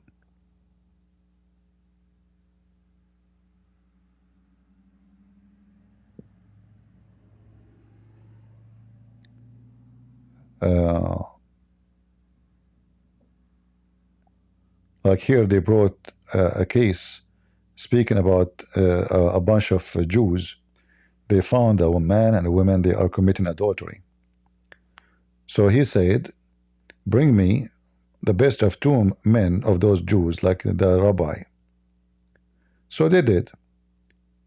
So he said to them, what do you think about what happened to those? Shouldn't they have 4 witnesses? They said that in the Torah we have to have 4 witnesses, which is absolutely, this is the Muslim fabrication.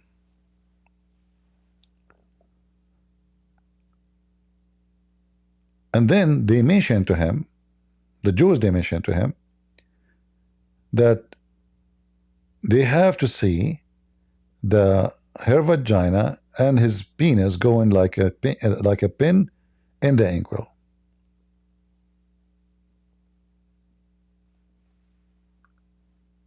So based on this, they claim that Muhammad, he learned this and adopted this from the Jews.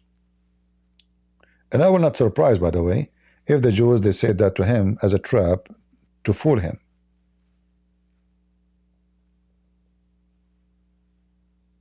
And then Muhammad make it a rule for himself.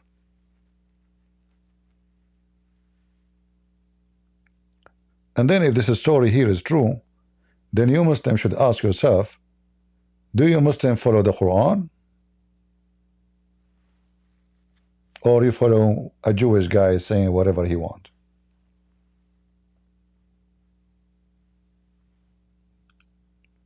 Any Abdul?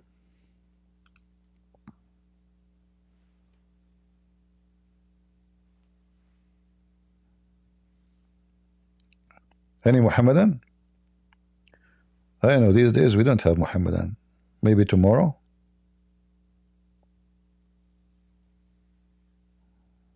Huh?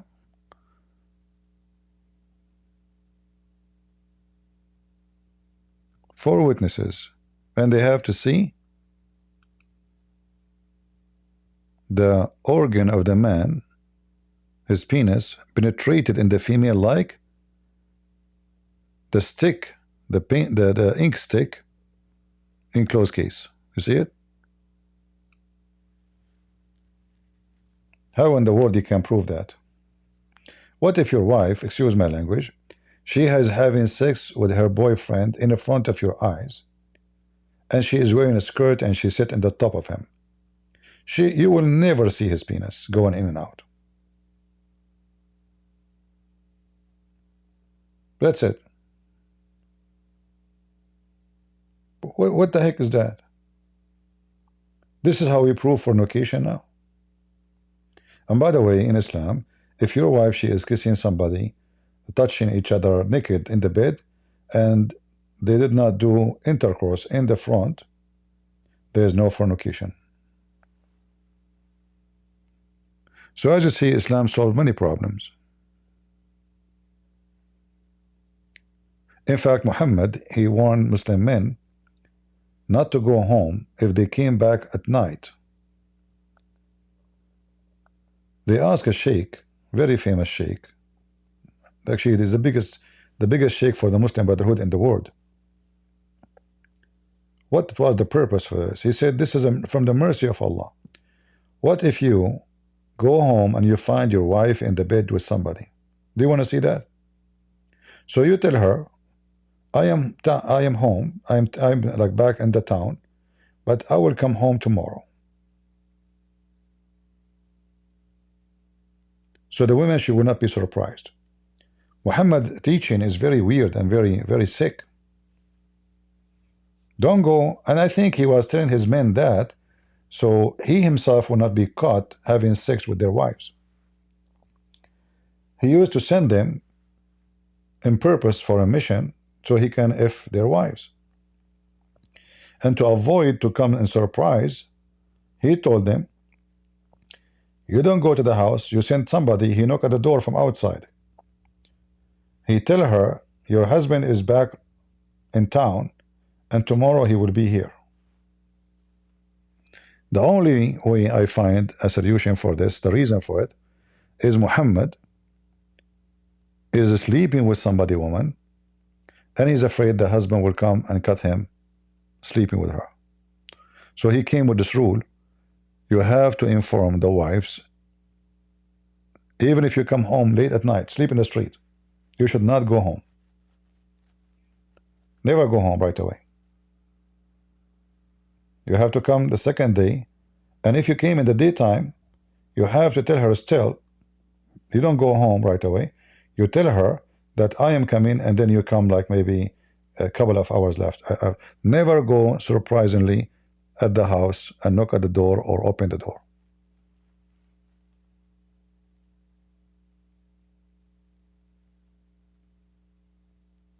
Any Muhammadan?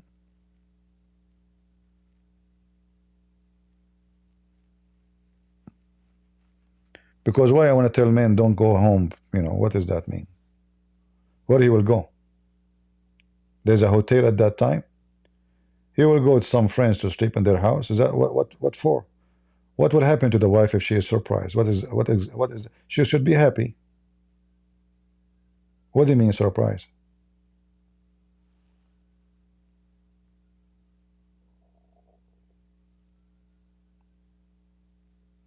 Any Abdul?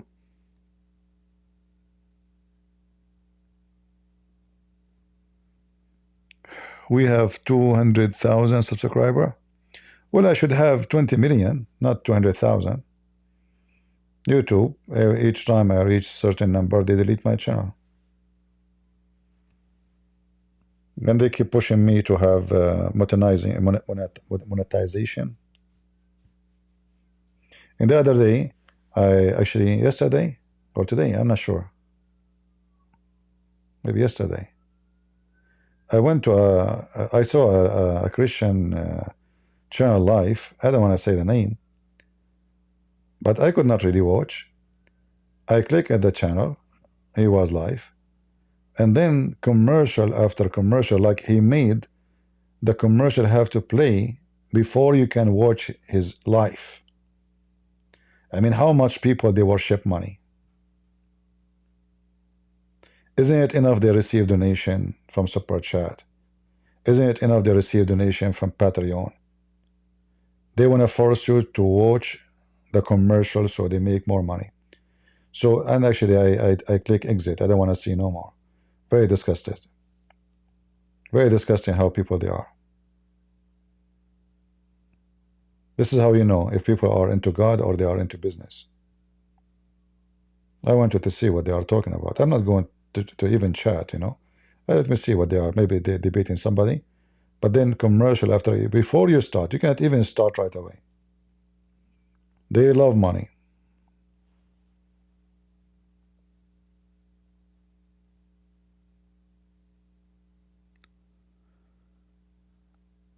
So I could not actually continue to watch what they have in first commercial, second commercial, third commercial. You know, there's options. They can allow you to skip, right? Or there's option to say he cannot skip. The person have to watch them all. This way you can guarantee, because if they skip, you don't make money. This way you guarantee that you will make money from this commercial.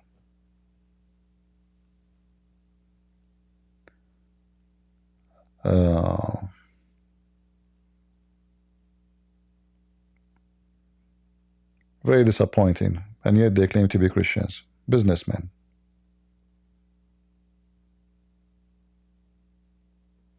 Very businessmen. Do we have any Abdul? And then they make a membership. If you want to watch this video, you have to be a member and join member. Unbelievable. What a fraud.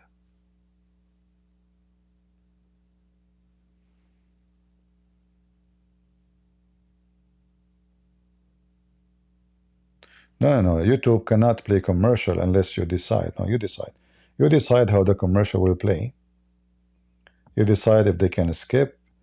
You decide if they cannot. You decide if it's play in the beginning or in the after. You decide. There's options. Yeah.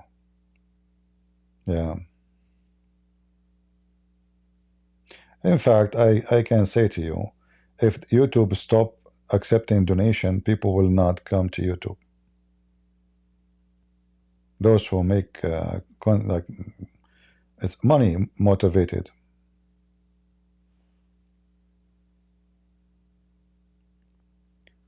Money.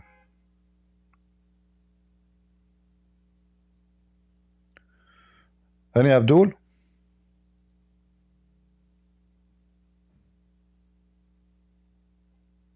No Abdul? What happened? Where is the Abdul?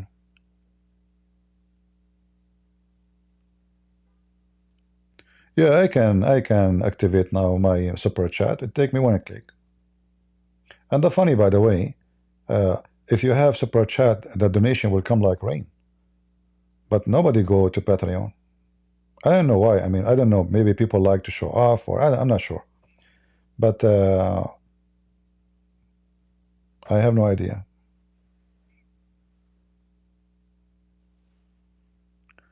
Anyway, God is good.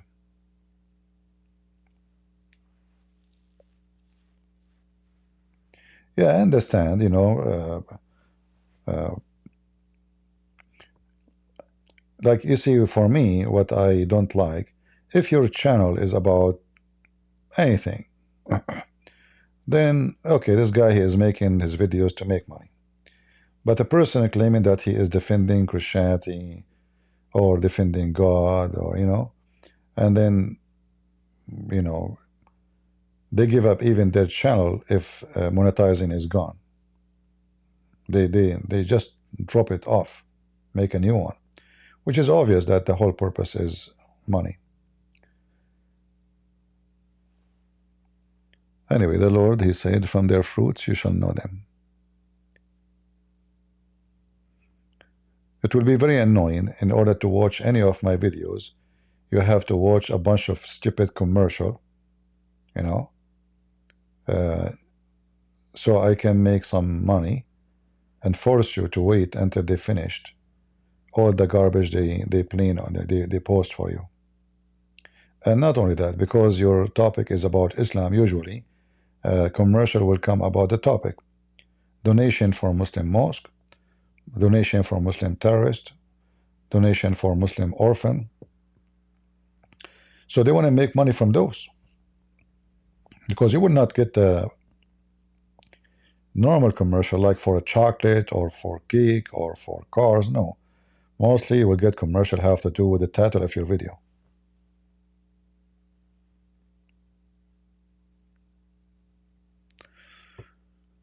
Where is the Abdul?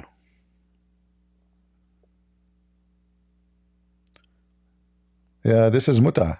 This is a form of muta, and you have to pay wages because you are doing muta with the one who created the video content, you know? Pay for muta.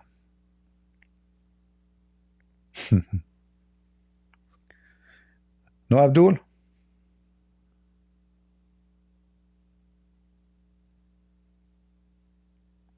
Not even one?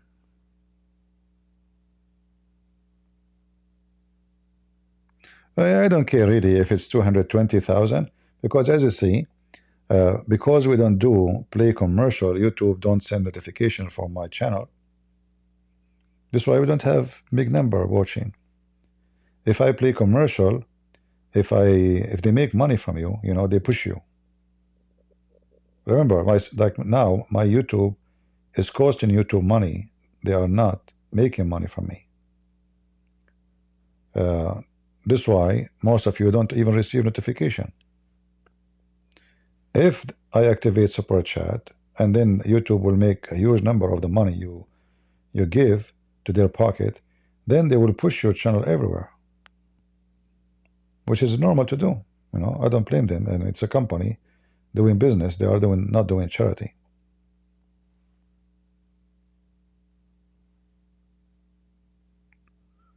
Any Muhammadan?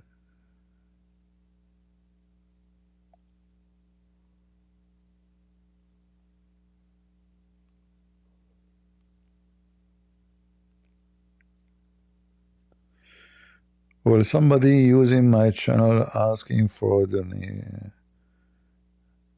okay, if he is calling Dr. Christian Prince and posting my video, it's okay, as long as he is not asking for donation in my name, doing fraud. So what the problem? You can do the same. You can download my videos and call it Professor Christian Prince. Who cares? I encourage people actually to download my videos and post them. I have no problem. I always actually I support those people, because you see, I'm not seeking my channel to grow because I'm selfish. I'm seeking that the good news will spread.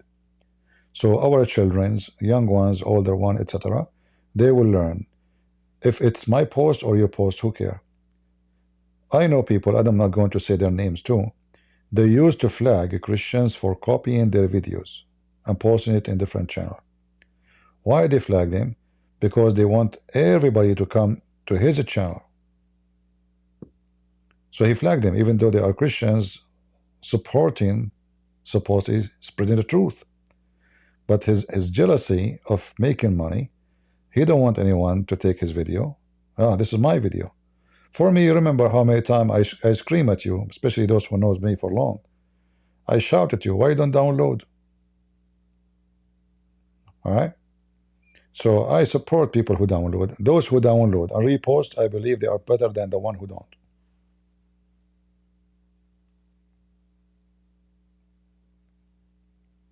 We go live and rumble, not only in YouTube. Why?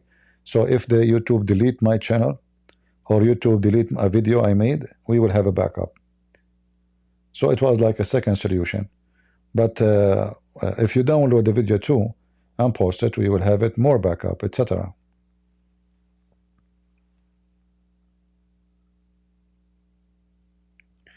Yeah, we are live in YouTube and Rumble and Discord right now. Okay, we don't have Muslims to call. If any Christians would like to call us for free, as long as we have no Abdul.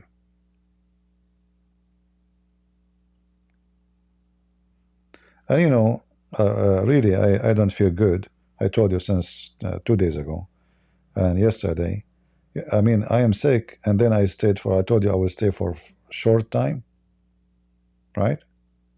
And I stayed what, like 4 hours? Maybe 5 hours, I'm not sure. Even though my head is going to explode. So, for me, I feel guilty if I don't do some work. I feel really guilty. I feel like I'm short of work. I did not do what I should do.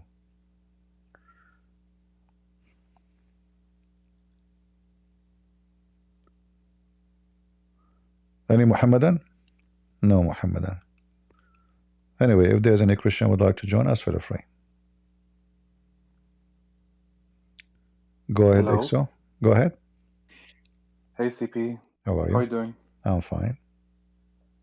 First of all, I want to thank you for all what are you doing for us, for all that knowledge that you giving to us. Thank you very much. You're welcome. First of all, I just want to ask, why don't you just activate that super chat and know just that your knowledge just gets better to spread out to the world, that more people know you and know the truth? Or why don't you do that actually? There is That's many reasons. If I do that, then any one of you want to watch videos or even join live, he have to be disturbed by commercial from time to time. Same time, if you notice that people who have super chat, they will start favoring the one who donate over the one who don't. So if you ask question and you give money, then they will answer your question, and if you don't, you are nobody, you know. I find it very insulting and very un-Christian behavior. Like, in order for you to answer my question, I have to donate to you, which is not a donation no more, because first my name will pop up, people will see how good I am donating to you. Number two, you get the attention because I donate, and then you say thank you for the donation, and then if you have a question, your question will become first. So what about the person who don't have money and he cannot donate? He will feel bad, he will feel sad, he will feel, look, everybody is donating, I wish I can do something, you know. You know, the Lord, he said, if you give with the right hand, don't let the other hand know. So for me, for sure I accept donation, but no, I don't talk about it. People who donate, I don't even contact them saying thank you, and nobody knows about them, and they are keeping it as the Bible says. So I don't want to be like one of them. Otherwise, for sure, all of us, we need money. Nobody is really. I'm not a millionaire. Thank God, I'm you know, I'm okay. But business is what they are doing, and I don't want to do business. I give my book. I gave my books for free. The first books I printed, Deception of Allah. If anyone remember here from Paltalk, who remember? I gave 100 book for free at that time. In case you do not know, I don't have the money to pay for them. You can ask Osama Daktok. He is the one who printed the books for me. I gave 100 books, and now the problem is not only I gave 100 books, I have to ship them for free too. I made a promise, I have to keep my promise. I don't have the money for it. So instead of making money, like being desperate to make money, so finally I made books. Finally I'm going to sell them to support myself. And finally now the first 100 books is gone, plus shipping. I remember a guy from India, it cost me $34 to ship it to India. $34 just to ship it, you know. And then he complained he did not receive it. So I sent it to him again, you know. This is just the price of the shipping. And then I found out that this guy is a scammer. You know, he was scamming me. You know, a piece of garbage. Yeah. Yeah, But true. anyway, I give my books, most of them for free. I mean, all languages. If I care for money, I will never give not even a single page of them for free. We don't want to. We don't want to do business.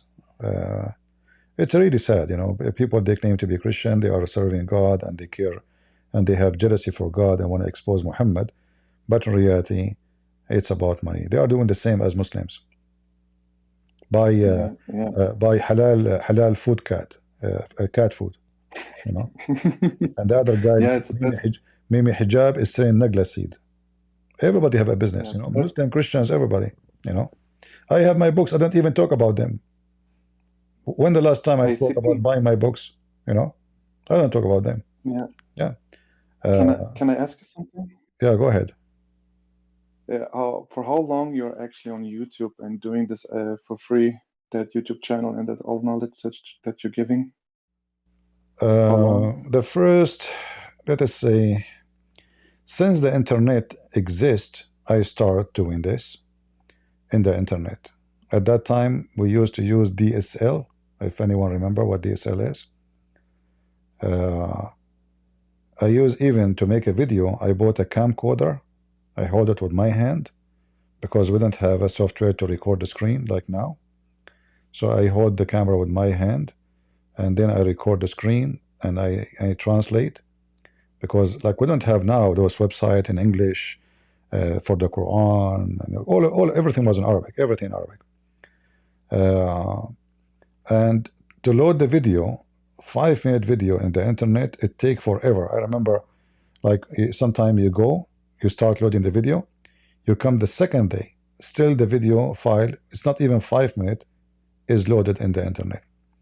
So it was a very, you know, a lot of a struggle. And I used to, like, I spend a lot of hours. And I spend at least, if I say the first 14, maybe for first 16 years, I never receive a penny or donation for the work I do.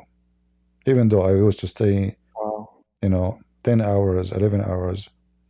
Sometime I come from work, I eat, I go online, I stay until the morning almost, I go to work again. Especially in the weekend, you know. Yeah. People here, who is here from Paltalk time? Anyone remember? Do we have anyone from Paltalk?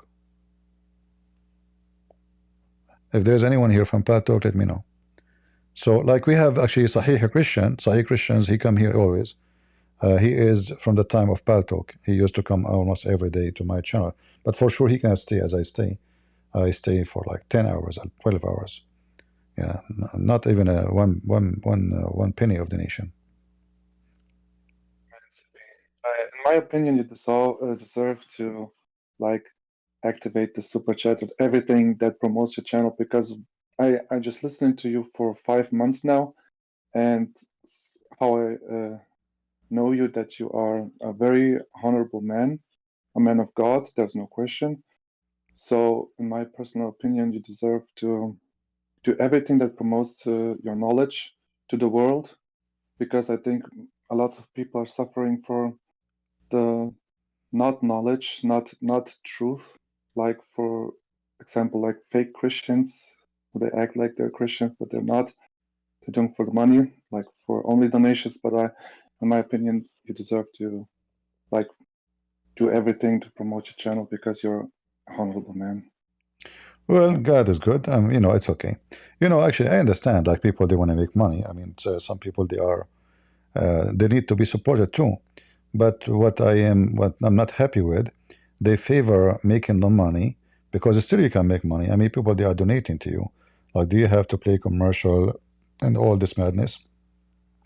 Yeah, just because you said, because of the push that they're pushing your channel, and I think you deserve it, and I think the world deserves to know the real truth, what the real Christianity stands for, not this cotton candy Christianity. And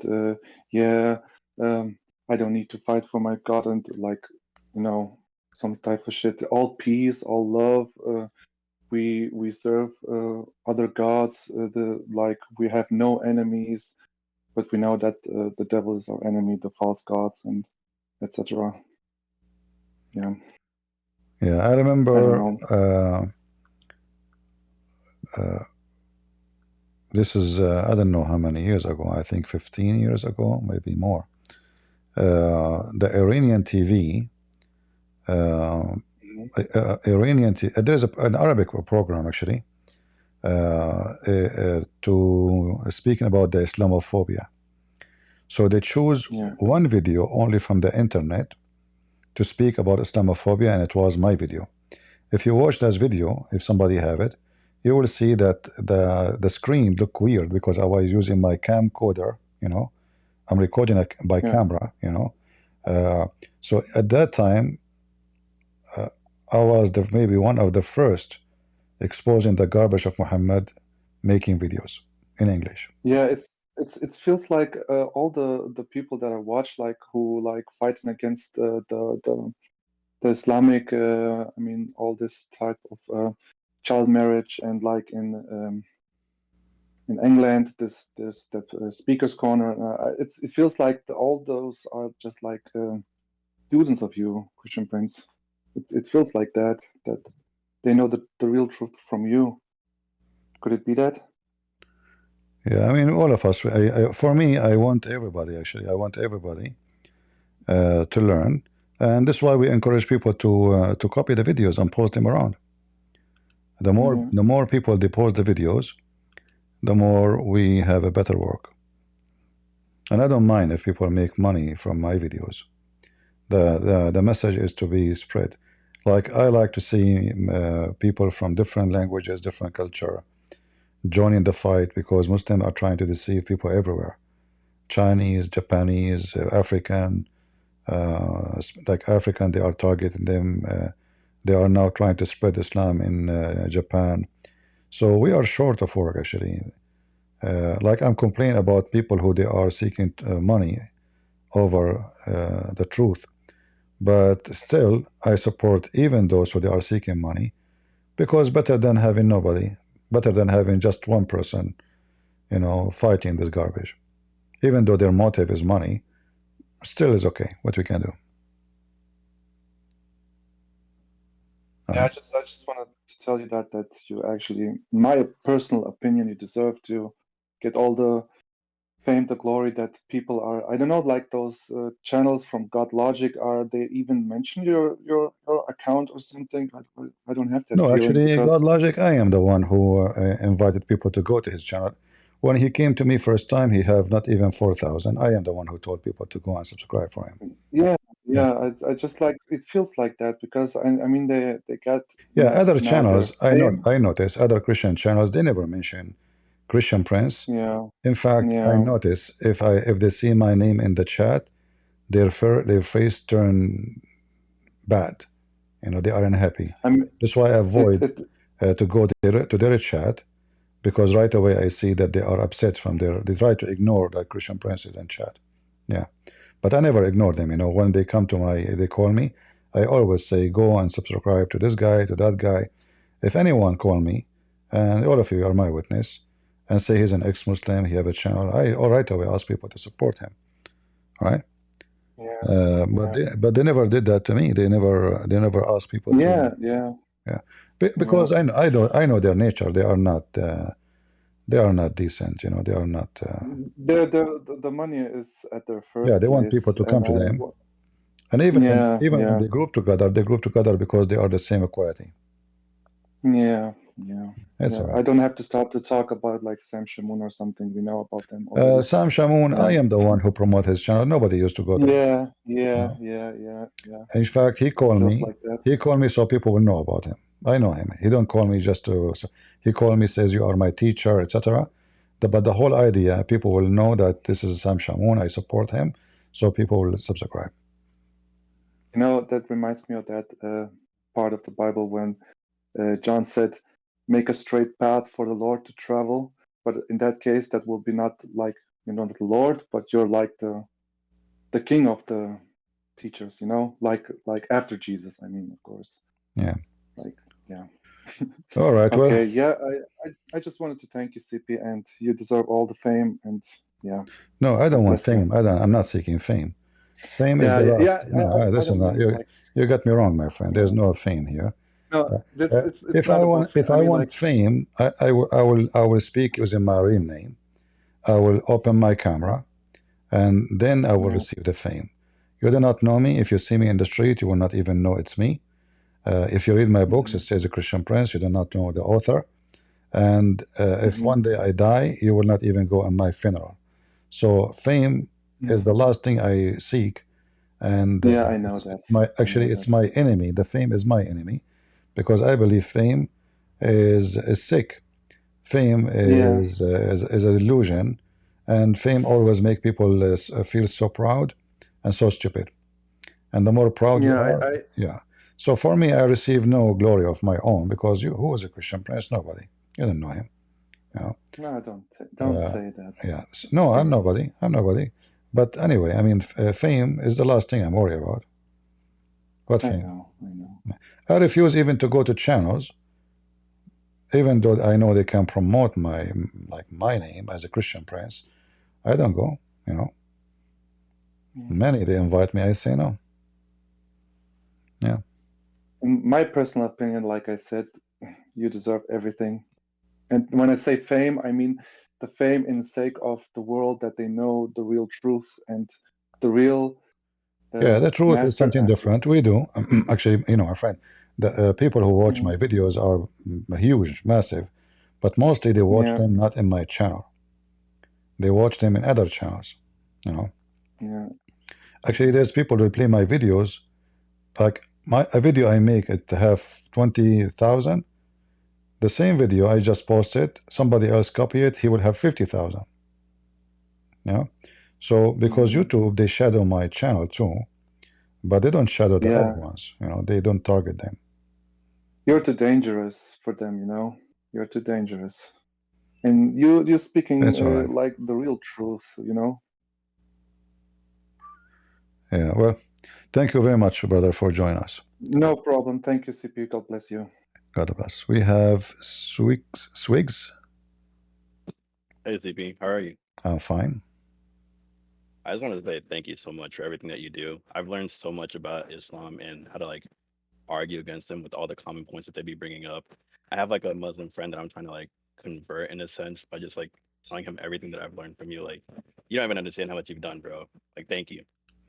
Well, thank you very much. What I have done is nothing. I wish I can do more. We pray we will do more. If God gave us Yes, health, sir. we continue. Thank you Yes, very much. sir. No problem. Have a good one. God bless.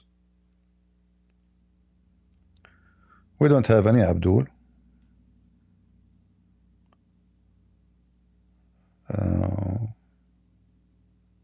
We are short of Abdul these days.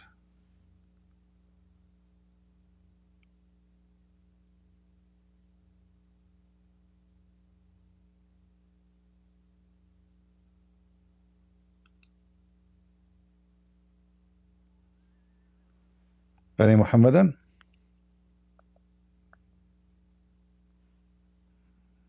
All right, we don't have too many people.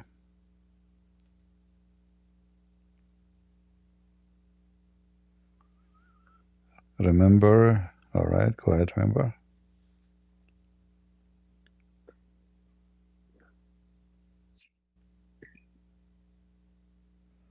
Go ahead. Hi, TP. How are you? I'm fine.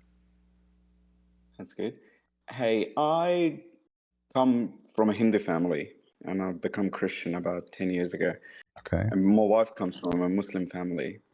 Quite often, some of her her relatives do ask, do say things like, oh, the Islam is a peaceful religion. Muhammad is, they try to give you this picture that Islam is perfect.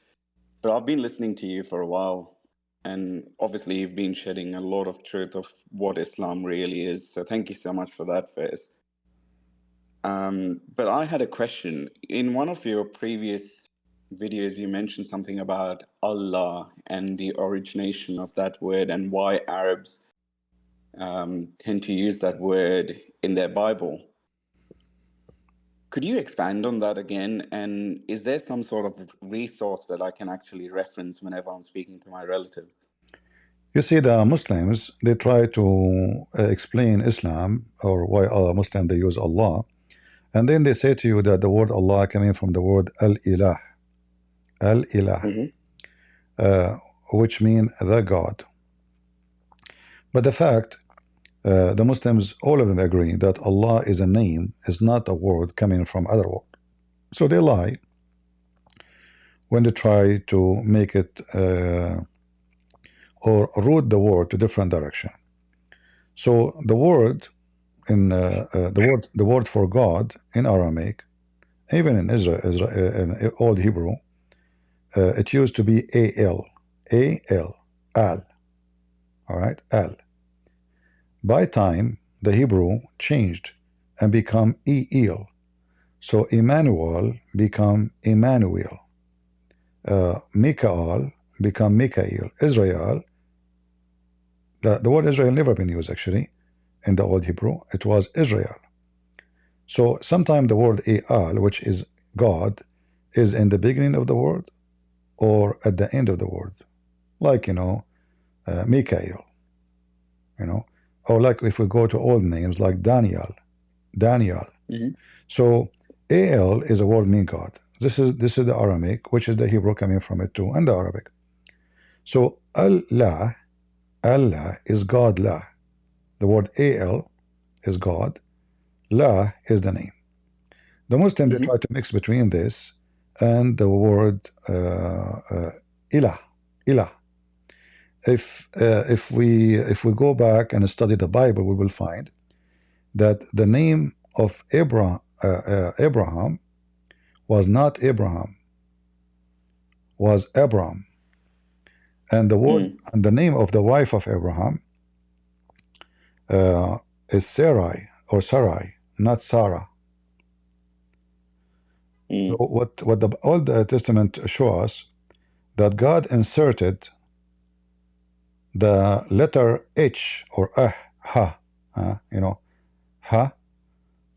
into the name, and that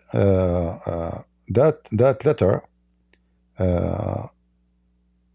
is just to add the Spirit of God. So letter H present the Spirit. It's not just a letter. All right. So the word ilah in the Aramaic is not a word by itself. It is il. The H is the Spirit of God. Are you with me? The H is what? Sorry, I missed you there. The letter H is the Spirit. Is the Spirit of God. Okay. All right. Yep. So when God he insert the letter H into the name of Abraham, and the letter H into the name of Sarai, the name changed and became from Abraham became Abraham, and from Sarai became Sarah. All right, like you can go and read in Genesis 17:11 or Genesis 16. So anyway, this is a story about Abraham and how the name changed. So the Ilah, I'm just giving you like a hint about what the letter H present. So in the old Aramaic, Ilah have nothing to do with the word Allah, because that Ilah is not a name of God. It's not a name. It is a God who have a spirit, and the God of Islam have no spirit. So the letter H at the end, I wish I can use a board here to write, but this software I'm using doesn't allow me to do that, to show you. I used to use a previous software can help me to do that. So anyway, the H at the end is the Spirit of God, and it's not part of the language. It is added for a sound, present the Spirit of God, the same as the name of Abraham, the same as the name of Sarah. But the word of the God of Islam, Allah, is not al-ilah. It is al-lah. This is why if we go to the Quran and we read the chapter 1, verse number 2, If we go on, let us show you the screen here. If we go to the first chapter in the Quran, you will see that here Allah look different from Allah here.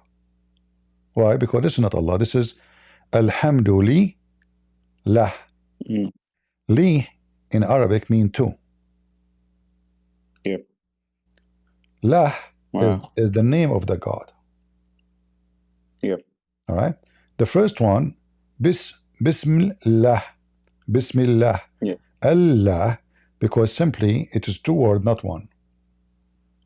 Al is a word mean God. La is the name of the God. Like we say, God Moon, God Zeus, God Venus. You know, so Al is not part of the word, even though it's written in Arabic like this. Actually, in the old Arabic, it was not connected. Okay. Yeah. Yeah. I don't know if I explained That's to you or you need more explanation. No, you did. No, that's perfect. Thank you so much. Can I ask you another question, if that's okay? All right. So obviously, me and my wife are both Christians now, but we do still have some family members who are Hindus or Muslims, and we are obviously praying for them. But one of the objection, mainly from my wife's side, is that they respect Jesus. They believe that Jesus is a prophet, as you would obviously know. And they think that Muhammad is a good guy. And sometimes, especially with my brother-in-law, who used to be a Christian, he was the one who actually got Christianity into the family for my wife first time, and that's how she became a Christian. Now he's gone back to Islam. And quite often when I'm sitting down with him and trying to explain to him based on whatever I hear from you or God Logic or any other channels, one of the things he says is, even though he's the guy who got Christianity into the family, he still believes that Muhammad is a good guy and he's done some good works. Is there a way that you can actually combat an argument like that? Well, first, Muhammad, he don't respect Jesus because Muhammad is trying to use Jesus not to respect him. This is why he says that his God, he promised him to have 3 or 4 women in heaven. One of them is Mary, the mother of Jesus. So if Muhammad respects Jesus, he will not say, I'm going to have his mother in my bed. Number 2, if Muhammad respects Jesus and love Jesus, why he want to kill the Christians? And why he want to destroy churches? If you respect Jesus, you don't wage war against those who follow Jesus, especially they never fought you. In fact, according to Muslims, the first time Muhammad became a refugee, it was in the kingdom of Ethiopia by a Christian king. So why he want to kill the Christians? And then when they speak about good and bad, what is good about Muhammad? Before you teach me about loving Jesus, how loving he was to his own people. As an example, if somebody don't agree with Muhammad, what will happen to him? He will be killed. He will be slaughtered. Islam is a wonderful religion, as they say, but Islam could not bring the most important thing to the life of any human being, peace. So since the time of Muhammad, starting from his wife Aisha, she took 10,000 men to kill his cousin Ali and his family. And then the Muslim, they killed even the grandsons of Muhammad. And even the Muslim, they killed the caliphates of Muhammad. And even the Muslim, they killed Uthman, the one who collected the Quran of Muhammad. And the Muslim, until now, they are killing each other. So those are the Muslims who they are very loving, and Islam is a very nice, and Muhammad, he did a lot of great things. So what is a great? Yeah. As an example for social life, if I teach my followers to beat their women, is that what makes society better? I teach my men to have sex with the children and marry children. Is that going to have a better society, or will we have now child abuse and sexual abuse and pedophiles? When I approve muta and women, they can be rented for one night stand, or I approve prostitution, as we see in the chapter of Al-Ahzab, is that going to make my society is better? When I say I can take false oath, are we going to have better society of decent people who lie and they are not ashamed of their lying, because Allah says Allah will not take you accountable for your false oath? If we say that the shield of faith is taqiyya, is that what make me a good person? Which is the shield of faith is lies. You know, how in the world that is a better society? So whoever says to you about Muhammad is a good man and he created a better society, that is a big big fat lie, and you've been deceived. You don't know what he's talking about. You know? I agree. I agree. And one of the things that I did bring up to him when he was in my house is that, I spoke to him about how Muhammad married Aisha when she was young, and it seems to be a common argument that most of the Muslims would bring up. He's like, "Oh, that's not in the Quran, and it's not true. Aisha was older." So at that stage, because obviously I don't really have so much to back up, and when my wife, she was quite young when she left Islam. It's very hard to rebut an argument like that. How would you go back to someone like who says the hadith's not true? Well, I mean, the Muslim, they say to us that Islam is a preserved, and then they say to us that Islam is not preserved. So is it a preserved, or because when you say the hadith is not true, they are saying to us that the Quran is the only book. Do they believe in the Quran only? No, because Islam is based on the hadith more than the Quran. So where is the preserved Islam then, if they say to us the hadith is not preserved? So obviously the hadith is not preserved because simply the Muslims are not trustworthy. Because who wrote the hadith? Muslims. Who is denying the trustworthy of Muslims? Muslims. So I reject what Muslim says about Muhammad. You will not find one Christian reject what Jesus said, written by the disciple of Jesus. We don't have somebody saying that, because this is a hadith too. Hadith is, Jesus said, this is hadith mean a speech. So when Jesus speak, and John he write, or Mark or Luke, so okay, Jesus said, are we going to say da'if talk of Jesus? No. So it is our book, it's preserved. Their book is not, by their own mouth and words. However, I advise you to bring this guy who you said he's from your family, relative to you. Let him debate me, and let us see if he will stay as a Muslim after he speak to me. I promise you I will speak to him very nice way. Yeah, I will definitely pass on that to him. Usually people, when they speak with someone who has the knowledge, they get afraid of it. So I'll definitely let him know. Thank you so much, sir. You're welcome. Thank you. Take care. Bye-bye. Yeah, the Muslim denying the hadith is other proof that Islam never been trustworthy. And I understand the hadith is full of garbage, but is the Quran is better? Like the Quran, the sun set in murky water, and then the Muslim, they try to duct tape the Quran and fix it, and they add word is not there. He meant it appeared to be. No, it says a spring, not even an ocean. How is going to appear that the sun set in a spring, not ocean? So Quran or hadith, both of them are laughable, and both of them are suitable for cartoon.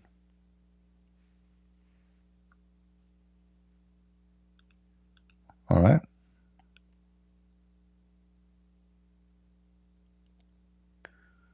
Yeah, if you have a question, put your hand up. You can join us. I will not stay here for long. Hello? Go ahead, TNT. Hello? Hello, hello. Go ahead. Hello? I hear you. Go ahead. Hello? Oh, What's going on here? you don't hear me? Hello? You don't hear me? Hello? All right, my friend. You fix your speaker and come back. Somebody tell him. Somebody tell him to fix his because I don't know what to do.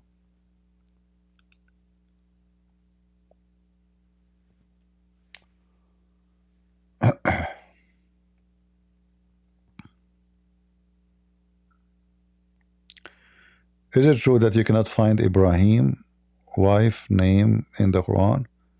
Yeah, there's many things in the Quran are missing, like the name of the wife. There's many things, not only. I mean, what the Quran says about Abraham? Nothing. According to the Quran, Abraham, his father, his name is Azar.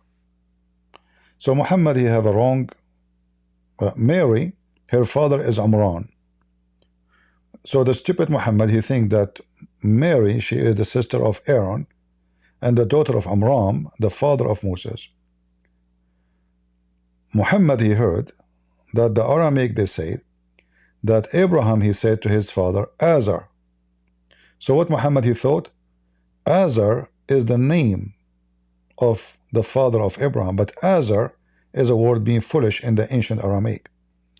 So Abraham, he said to his father, foolish, are you going to worship idols? The stupid Muhammad, because the word Azar is a strange foreign word, he thought that this is the name of his father. So suddenly Abraham father, his name become foolish. Jovin? Yeah, can you hear me? I hear you, go ahead. I just had a question. Were you born Christian?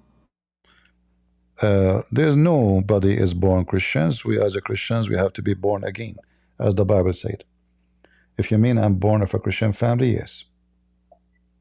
Oh, okay, so you're from a Christian family. Yeah. Okay, are you from somewhere in the Middle East? Is that like an interview about like a newspaper? I'm trying to understand where you come from, you know, what your Well, if background you is sit a and little why you bit, you will notice that I speak Arabic. Arabic is my first language, so I am an Arab from the Middle East. Okay, okay. So the way you speak, it's just strange to me because if you're coming from a Christian background and you're Arab, at least you have an Arabic dialect. Why do you speak about Islam in such a ugly way? You know, I mean, Muslims don't speak about Jesus in an ugly way. They don't speak about Christianity in an ugly way. I just wonder why that is. Did somebody do something? Did they attack you? Did somebody harm your family? Is that where this is coming from? I like what you just said now. Guys, did you see what he said? He said, why you speak about Islam in an ugly way? Is that because somebody harmed you, did something to your family? What about you ask yourself, you recite the Fatiha 5 times a day, saying to Allah, please Allah, don't make us like the cursed Jews or the lost Christians. So why you do that? Is that because you had somebody harm your family, or somebody call your names, or somebody insulted you? You Muslims call us kuffar. You called for jihad against us. You kill us. You take our churches. And you call us all kind of names. Pigs, monkeys, najis, kuffar. And then why? Is that because somebody maybe raped your mama? Maybe because somebody took your wife? Maybe somebody took your daughter? I mean, do you see how awkward your logic? Say that yourself. We don't find anywhere in the Bible anyone mentioning your name. It is you who's attacking us. It's you who's insulting us. So if you are questioning why I'm speaking Islam about Islam in ugly way, because Islam is ugly. But why you speak about Christianity? So why your prophet speak about Christianity in ugly way? Tell me. I would say that's actually not factual in the sense that, you know, there wasn't a Quran for, you know, the Bible or Jesus to speak negatively about, or a Muslim nation or an Islamic nation, people who are followers of the Quran, because it wasn't It wasn't there at that time. But you know, it does talk about in the Bible, it does talk about, you know, those who are paganistic in a very derogatory way, but that's actually not really relevant or the point. But you did I not think the answer real me. point is Why you call the what? Christians? Why you call the Christians? We are the worst of the creatures, as an example. No, but I mean, it says in the Quran, it says that some of them are very good people, and it says No, that some of them are not. no. You see, the Quran speak about good people if those people they agree with Muhammad. The one who don't agree with Muhammad is kal an'am, like an animal. Is that correct? Bal adal. They are like animals and even more worse. But it does say in Surah Al-Ma'idah, ayah number 82, it says, you'll surely find the most bitter towards the believers to be the Jews and polytheists, and the most gracious to be those who call themselves Christians. So we My actually friend, aren't calling them your prophet is talking about specific people like Waraq ibn Nawfal, and he is his real father. Waraq ibn Nawfal, he was a fake Christian, heretic, and he have nothing to do with Christianity. So the monks Muhammad is talking about is those monks who they are not Christians, like Waraqah. So don't give me a speech. Your prophet called the Christians, the Jews, the non-Muslims are the same as animals. Is that true? No, no, but I'm saying this verse in particular, surah number 5, verse number 82. Okay, It says that I want you to Christians, tell me, do you accept the chapter number 5? yeah, All 532. right. Okay, so chapter number 5, does it speak about Christianity good or bad? Yeah, in a good way. It says that they're most gracious towards those, All they're right. the most gracious toward them. Okay, in chapter 5, can you read for me chapter 5, verse number 14? 14? Uh-huh. Sorry, number 14, let me pull it up. Okay, 1 second.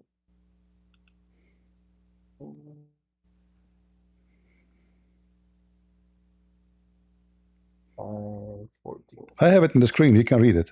I'm showing it to you.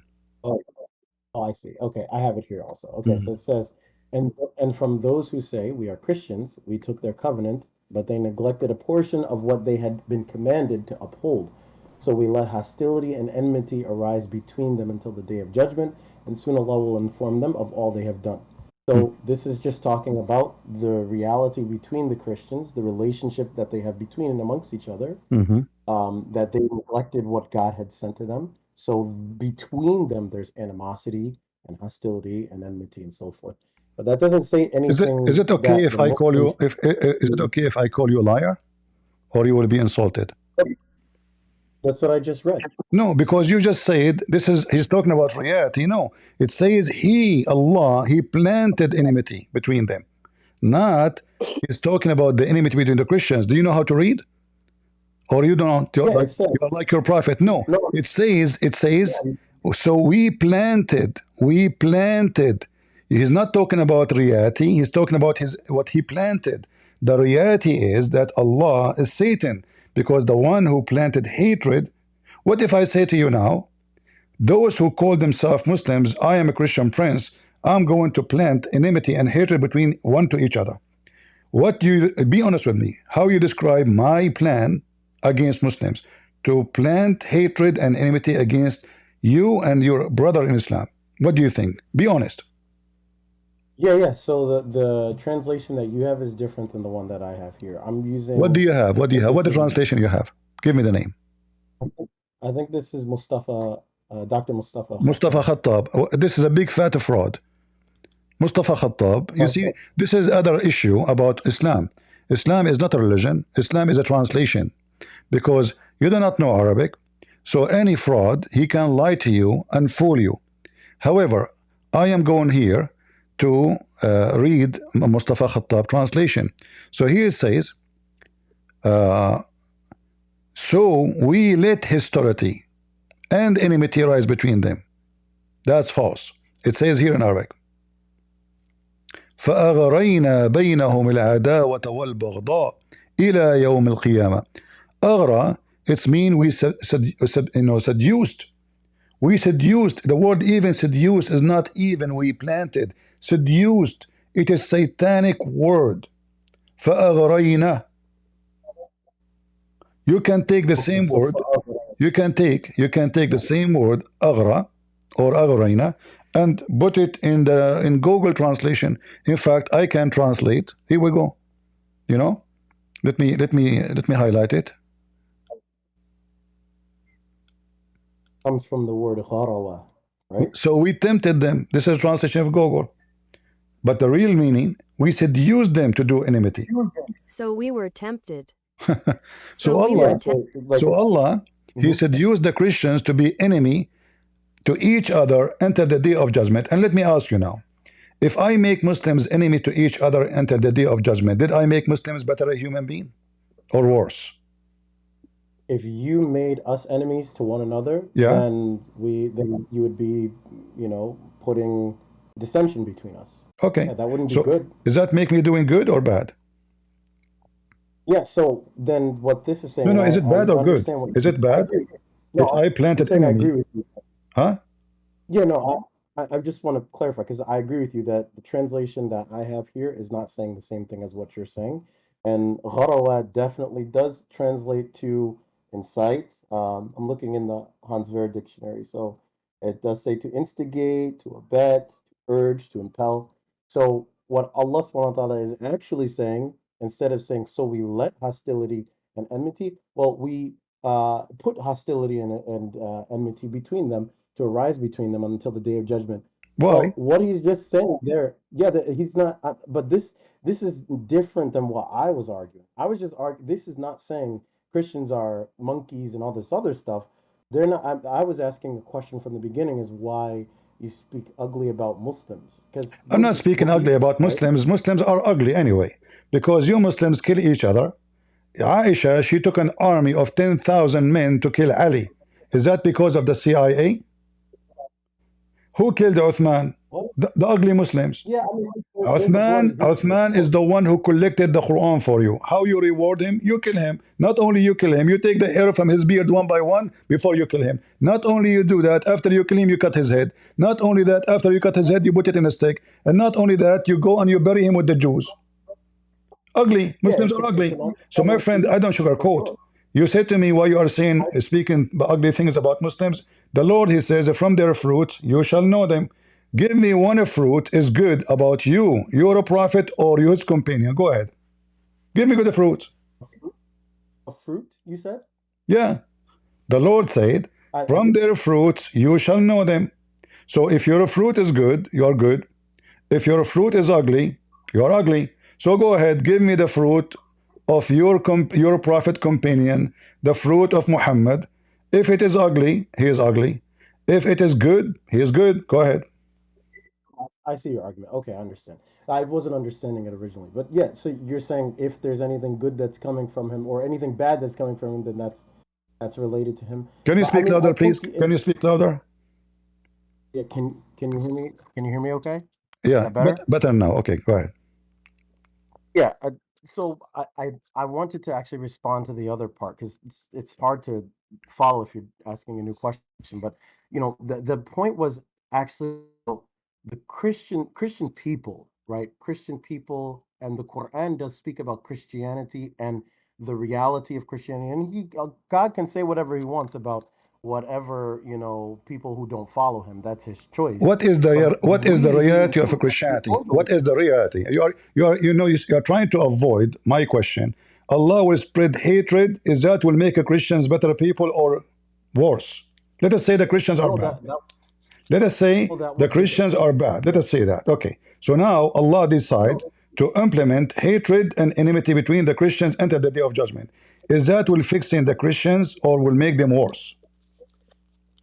Oh, that will deter them from their people and their beliefs. Which, if the Quran is true, then hold on, guys. So now, if I go and implant a bomb in your house, and then tell your brother that it is, and tell your family that it's your brother, the Muslim, he did it, that will make you closer to Christianity. So now I will make the Muslim kill each other because that will make them close to Christianity. What kind of, this is satanic logic. No, that's not a good analogy because So planting a tell bomb me will how implanting hatred between the Christians will help Islam.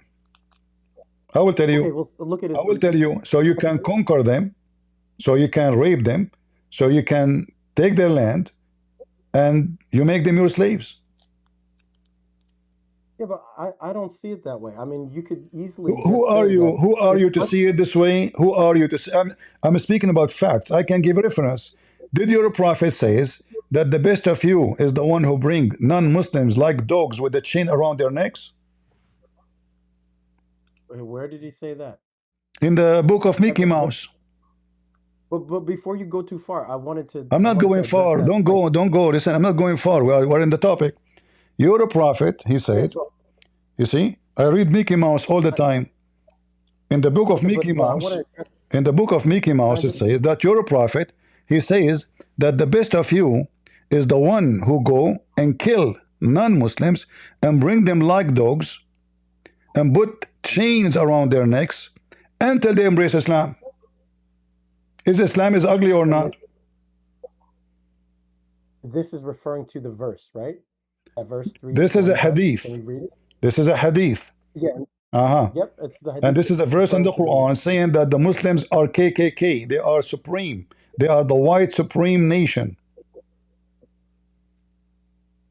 but it's not saying so that's why I'm saying where does it say Christian?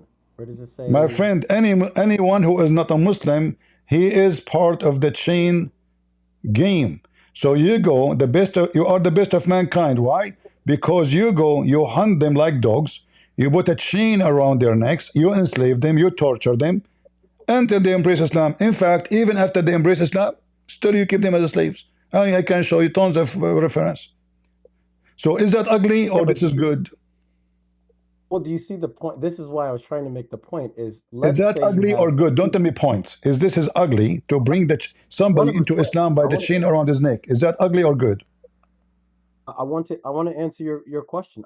If you have a belief that's going to destroy you, then wouldn't I want to deter you from that? Wouldn't Well, that I make can use sense? the same logic. Guys, look at this logic. So I can say that Islam will destroy you. So I will bring a chain, put it around your neck, bring you like a dog, because I want to save you. And the Hindus Yeah, can but say it's the not. same. And the Hindus can say the same. And the Buddhists can say the same. You see how hypocrite you are? No, but it's not talking about physical chains. You're No, reading it this is too physical literally. chain. You're a prophet. He says, go and kill them. Go, he No, said it in chapter 9, verse 29. Attack those the Christians and the Jews specifically. Stop being hypocrite. 920, but 929 is talking about the battle. It's not talking What about battle? They are the Abdul, listen, what battle? There's no battle.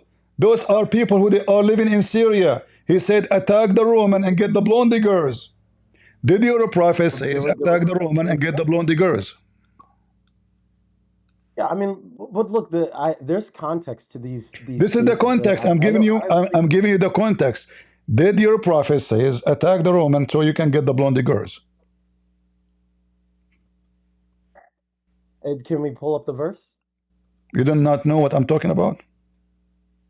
No, well, I'm not sure which verse you're talking about. Oh, okay. But Let us I see. mean, I live with Christians, Jews, people all around us, and we You are a don't talk to hypocrite each other. because do you have a Christian friends? Yeah, of course. You said to me you like chapter 5. Chapter 5 verse 51 says, take not Christians and Jews as a friends, and if you take any of them as a friend, you are one of them. But you just said, no, it says, you just said, it doesn't say friend. no, it say says a friends. friend. You know It Arabic. says a friends. You know Arabic, it says awliya. Awliya My doesn't friend, mean friends. awliya mean friends and protectors, not only one thing. It means friends and protectors. You want to show you?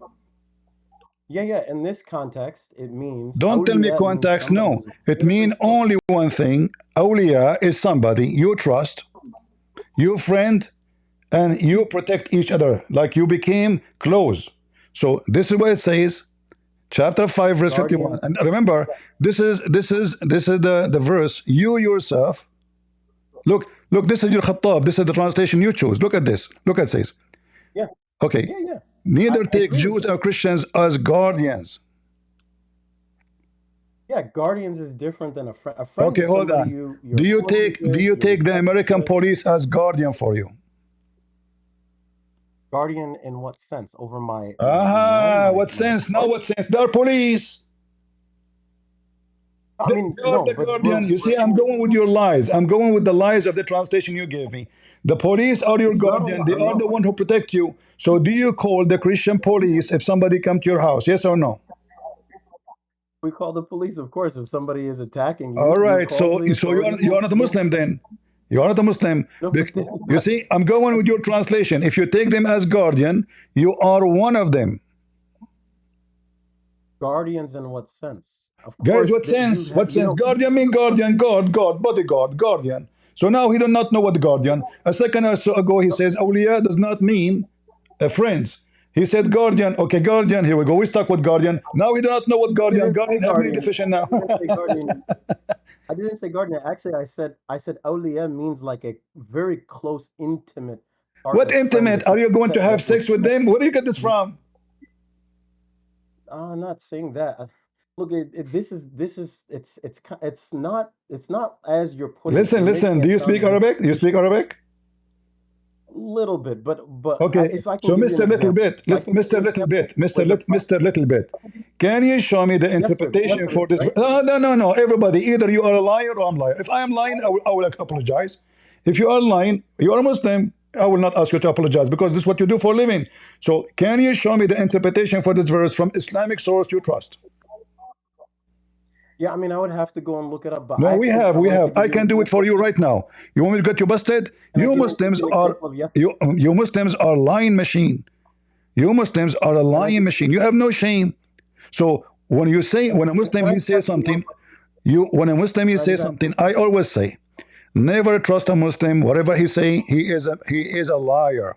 He is a fraud. Okay, why do you think the prophet went to the Christians? Listen, because he ran to seek refugee, but when he gets stronger, he want to kill them because he's a coward. You know, if you feed a dog, he will not bite you. Muhammad will bite you. Muhammad, he went to the town of the Jews in Yathrib, then he killed them. Don't change the topic. Here we go. This is the interpretation for the verse. Read it for me. You don't think that that's an example of read it for me. This is Ibn Kathir. This is Ibn Kathir. Read it. I actually can't see anything on your screen. No, you can. You cannot see. Okay, I will show you again. Here we go. Did you? This is Ibn Kathir. Now you will tell me Ibn Kathir is a fake Muslim and you are the true Muslim. Go ahead. Oh, there we go. It's coming up. It's slowly coming up. All right. Okay, there we go. So this is wordofallah.com tafsir. Or you believe, do not take friends from the Jews and the Christians, as they are but friends of each other. And if any among you befriends them, then surely he is one of them. Verily, Allah guides not those people who are wrongdoers. Okay, that's the translation. No, this is not a translation. This is not a translation. This is Ibn Kathir. And we see, okay. Offices believing servants Jews from having Jews and Christians as friends. Yeah, but I don't agree with this interpretation. Who are you? Who are you? Okay, give me okay, Abdul, listen. Give me one interpretation agree with your point. I challenge you. Okay, Sadiqi and Rafiq. Who is this guy Sadiqi? Who is the Sadiqi? I mean, give me a scholar. You give me a guy who is born yesterday. Give me a scholar. Al-Qurtubi, Al-Tabari, Al-Jalalain, Ibn Kathir. Who's Sadiqi? A guy from Pakistan? No, I'm saying that's the translation of friend. That's not the same thing. No, this is not a translation. You see, we are the Arab. Don't give me a Pakistani guy do not know how to say his prophet name correctly. So this is Ibn Kathir. You want to show you Al-Qurtubi? What about Al-Tabari? What about Al-Jalalain? What about Ibn Taymiyyah? What about, listen, don't play the game. Shame on you. In fact, in front of everybody, can a Muslim take even his own family as a friends if they are not Muslims? Can a Muslim take his own family as friends if they're not Muslims? Yeah. I mean, not awliya, but they can be friendly with each other. Can you love them? Can you love them? Well, you love for them to be saved for sure. No. That's not a question. Can you love your family like your dad, your mom, who they are not Muslims? Can you love them? Well, not to the degree where you take them as there we go. Yeah, no, for sure.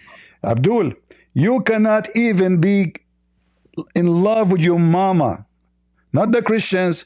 Islam forbid you from loving your mother if she is not a Muslim. The Quran says, you will not find, this is chapter 58, verse number 22. You will never find a people who truly believe in Allah and the last day and loyal to those who defy Allah and His Messenger. The translation is fake. It says yuwaddun. Yuwaddun mean loving. You will never find one person who's a Muslim in love with those who hate Allah, even if they are his family. Can I respond? Can I respond? I think that's a great point. Why then? Because this is interesting. You're only taking verses, but you're not comparing that to the actual lifestyle of the Prophet. The Prophet, he loved his uncle. His uncle, he died a non-Muslim, and he kept praying for him. Is that why he killed him? Is that why he killed him?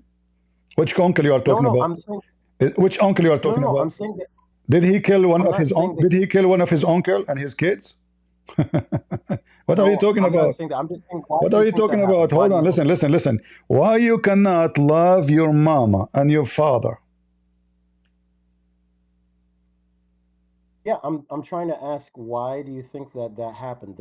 I'm asking you, don't tell me why you think this has happened. I know why it's happened, because simply it says, because simply they don't want to accept Islam.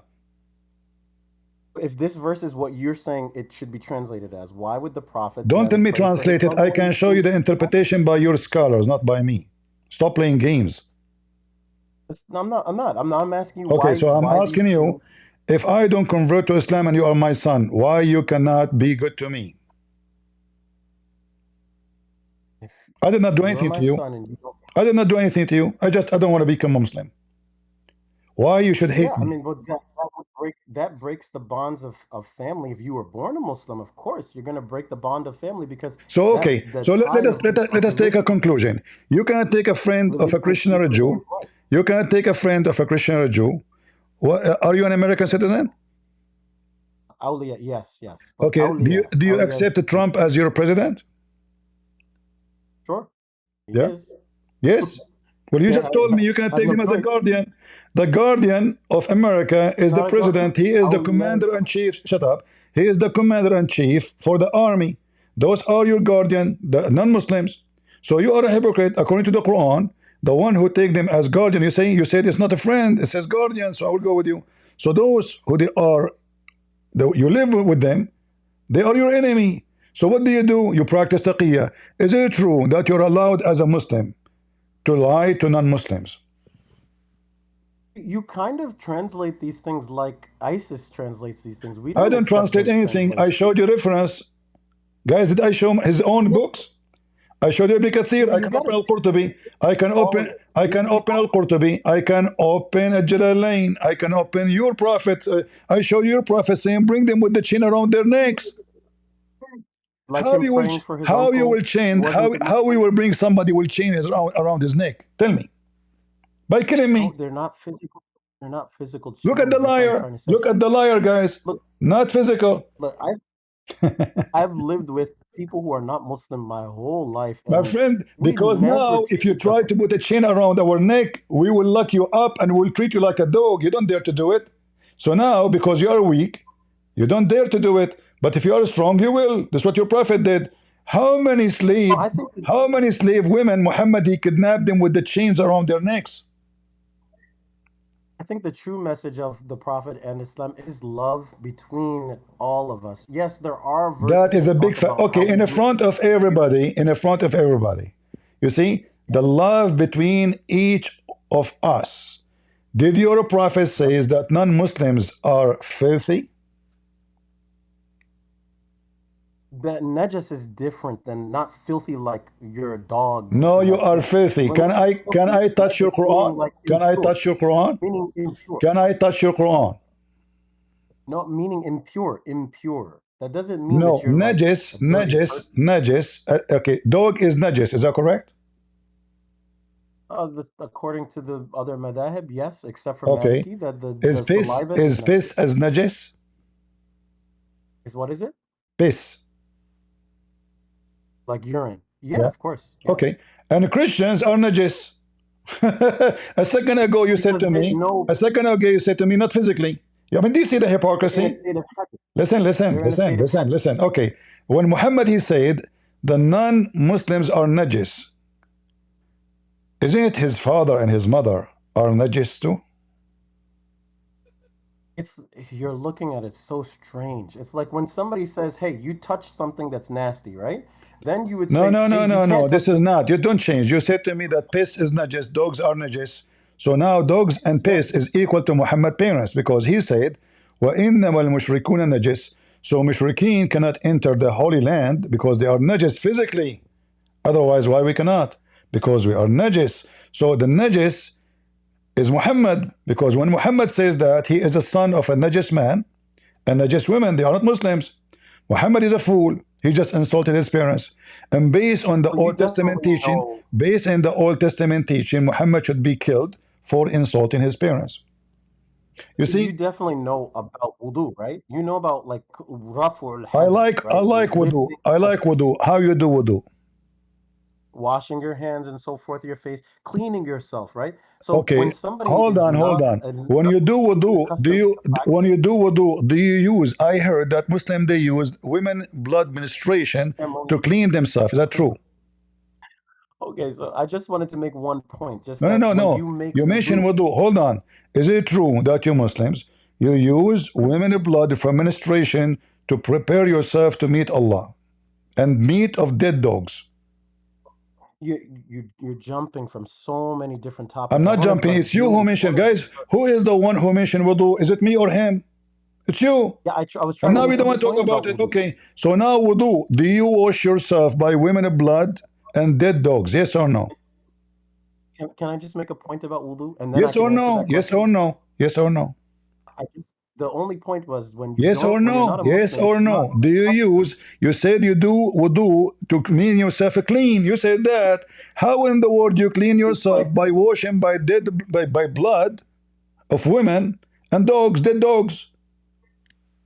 the only way to make Islam wrong is by filibustering the conversation and See, over you don't want to talking like answer. idiots. Not You're that a way. prophet. Here we go. This is your prophet proving that Muhammad is mentally ill. He jumped in a water, have dead dogs and women blood from period, and he do wudu in it. And you are saying to me, najis, you know what wudu is? We take wudu. You Muslim, you make yourself more dirty when you do wudu. This is your prophet mentally ill. He jump in water, have dead dogs and women blood from period and rags and even stinky garbage. And he asked him, why you do that? He said, water is always pure and nothing make it impure. Yeah, because it's more than a qul'ah. It's more than a certain amount. Let's, But I wanted to what more actually than a certain like amount? connect. Hold on. What more than a certain amount? It's more than 13. It's more than 13 liters. That's what makes it still pure because it's negligible. But that is not the same thing as It is saying, a dirty well, this is water. It's not a running water. This is number one. Number two, if I have it's one, more okay, than. hold on. You said more than what? How many liter? I think it's qullatain, which is 13 liters. 13. Okay, But guys. So if we have a 20 liter of water and we have one dead dog and one women rag from blood, at that time they use rags. So one women rag from menstruation and one bag of stinky garbage, is that will make your water pure still? that's a subjective question. What's But actually, subjective? I really You wanted said to me more I than wanted to connect 13. these. You said to me more than 13. Abdul, my shower top will fit at least for 50 liter of water. What 13 would do? So imagine, guys, you have 13 liter of water. He's saying more than 13 liter. Okay, more 13. They have one, just one. And here it says dogs, dead dogs, not one. Not one. Don't you think your audience wants us to talk with each other instead of like just filibustering? And I mean, I just wanted to connect. My experience with Muslims are snakes, like you. You came to me in the beginning No, to shame me of speaking about the ugly Islam, but the fact you are running away from how ugly you are. You took our land, you took our churches, you enslave us, you force us to pay jizya, you call us pigs and donkeys. Hold on, and then you say why you are speaking ugly about Islam, and then when I start showing you proof after proof, you wash your hand from it. You say to me, you don't understand. I show you the interpretation. You say, I don't agree with it. Who are you? So you That's are the exactly one, what I asked you are a you just sneaky, you just are a said it. You sneaky said that they person. So killed now your listen. Is Muhammad they blew up sick? your churches. I agree. That's wrong. That's wrong. That's wrong. They shouldn't have done those things. I agree with you. You agree that So Muhammad should have not done that? Muhammad is the one who done those things. no. You said the people. This is why I asked in the beginning who. No. What did I'm they not talking do? about the people. You took me wrong. I'm not speaking about Muslims. Muslims are victims of Muhammad. Muhammad is the one who told them to go and attack. When Muhammad he says, kill the Roman, attack the Roman, and get the blonde girls. Do you blame the Muslim or you blame the Muhammad? When you just said that they bomb your churches, they kill your family, they do. My friend, don't change the topic. When your prophet says, attack the Roman and get the blonde girls, do you blame the Muslims or Muhammad? I haven't seen that verse, so I would like. No problem. I will show it to you. Here we go. You said you know a little bit of Arabic. I will help you. Here we go. Listen. This is tafsir. This is tafsir al-Suyuti. I can show you al-Qurtubi. I can show you anyone you want.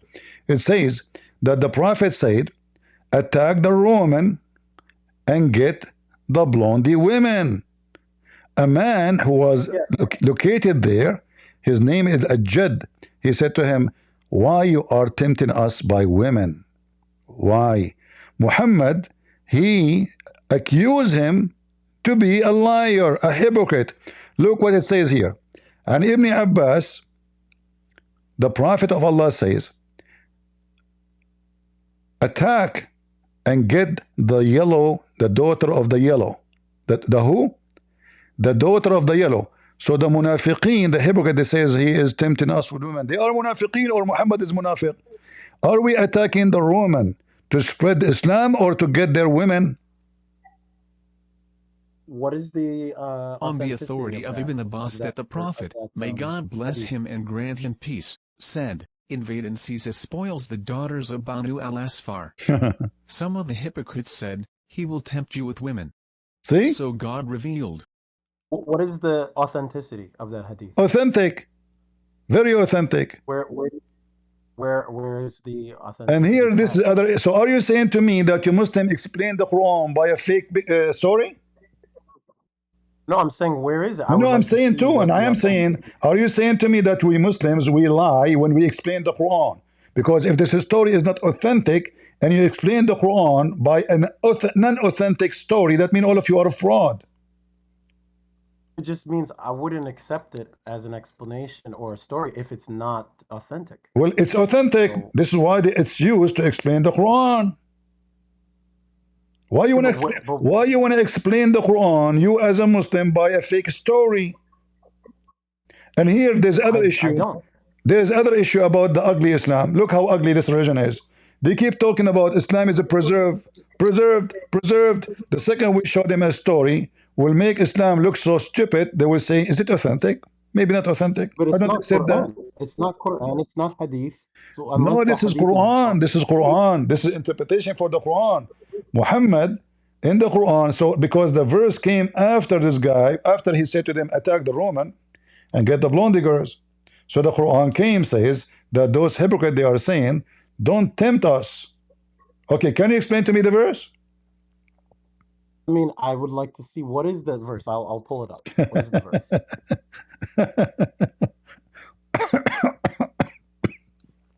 Why is that funny? I actually want to have a cordial relationship because I think that's better than just us fighting and being mad at each other. My friend, I am being honest with you. I will never trust a Muslim. Muslims are satanic people, my friend. I'm being honest with you. Muslims are satanic. You worship Satan. Your God is Satan. Who can trust a Muslim? Muslims don't even trust Muslims. You yourself, you said so to me. You just said to me, is that authentic? What does that mean? Is that authentic? That means it's not trustworthy. You Muslims, when Uthman trusts Muslim, they killed him. When Ali trusts Muslims, they killed him. When Hassan and Hussein trust Muslim, they killed him. Listen, you Muslims kill each other. Only a foolish Muslim will trust a Muslim. You can trust me as a Christian, but a Muslim trust Muslim, that means he's mentally ill. Who is going to trust Muslims? Listen. Do you know I have family members that are Christian? Who? What? I don't talk to what? that. I have family that are Christian. Your family are Christians? Some of my families, yeah. Some of my family is Christian, yeah. Well, good for them, bad for you. You are doomed.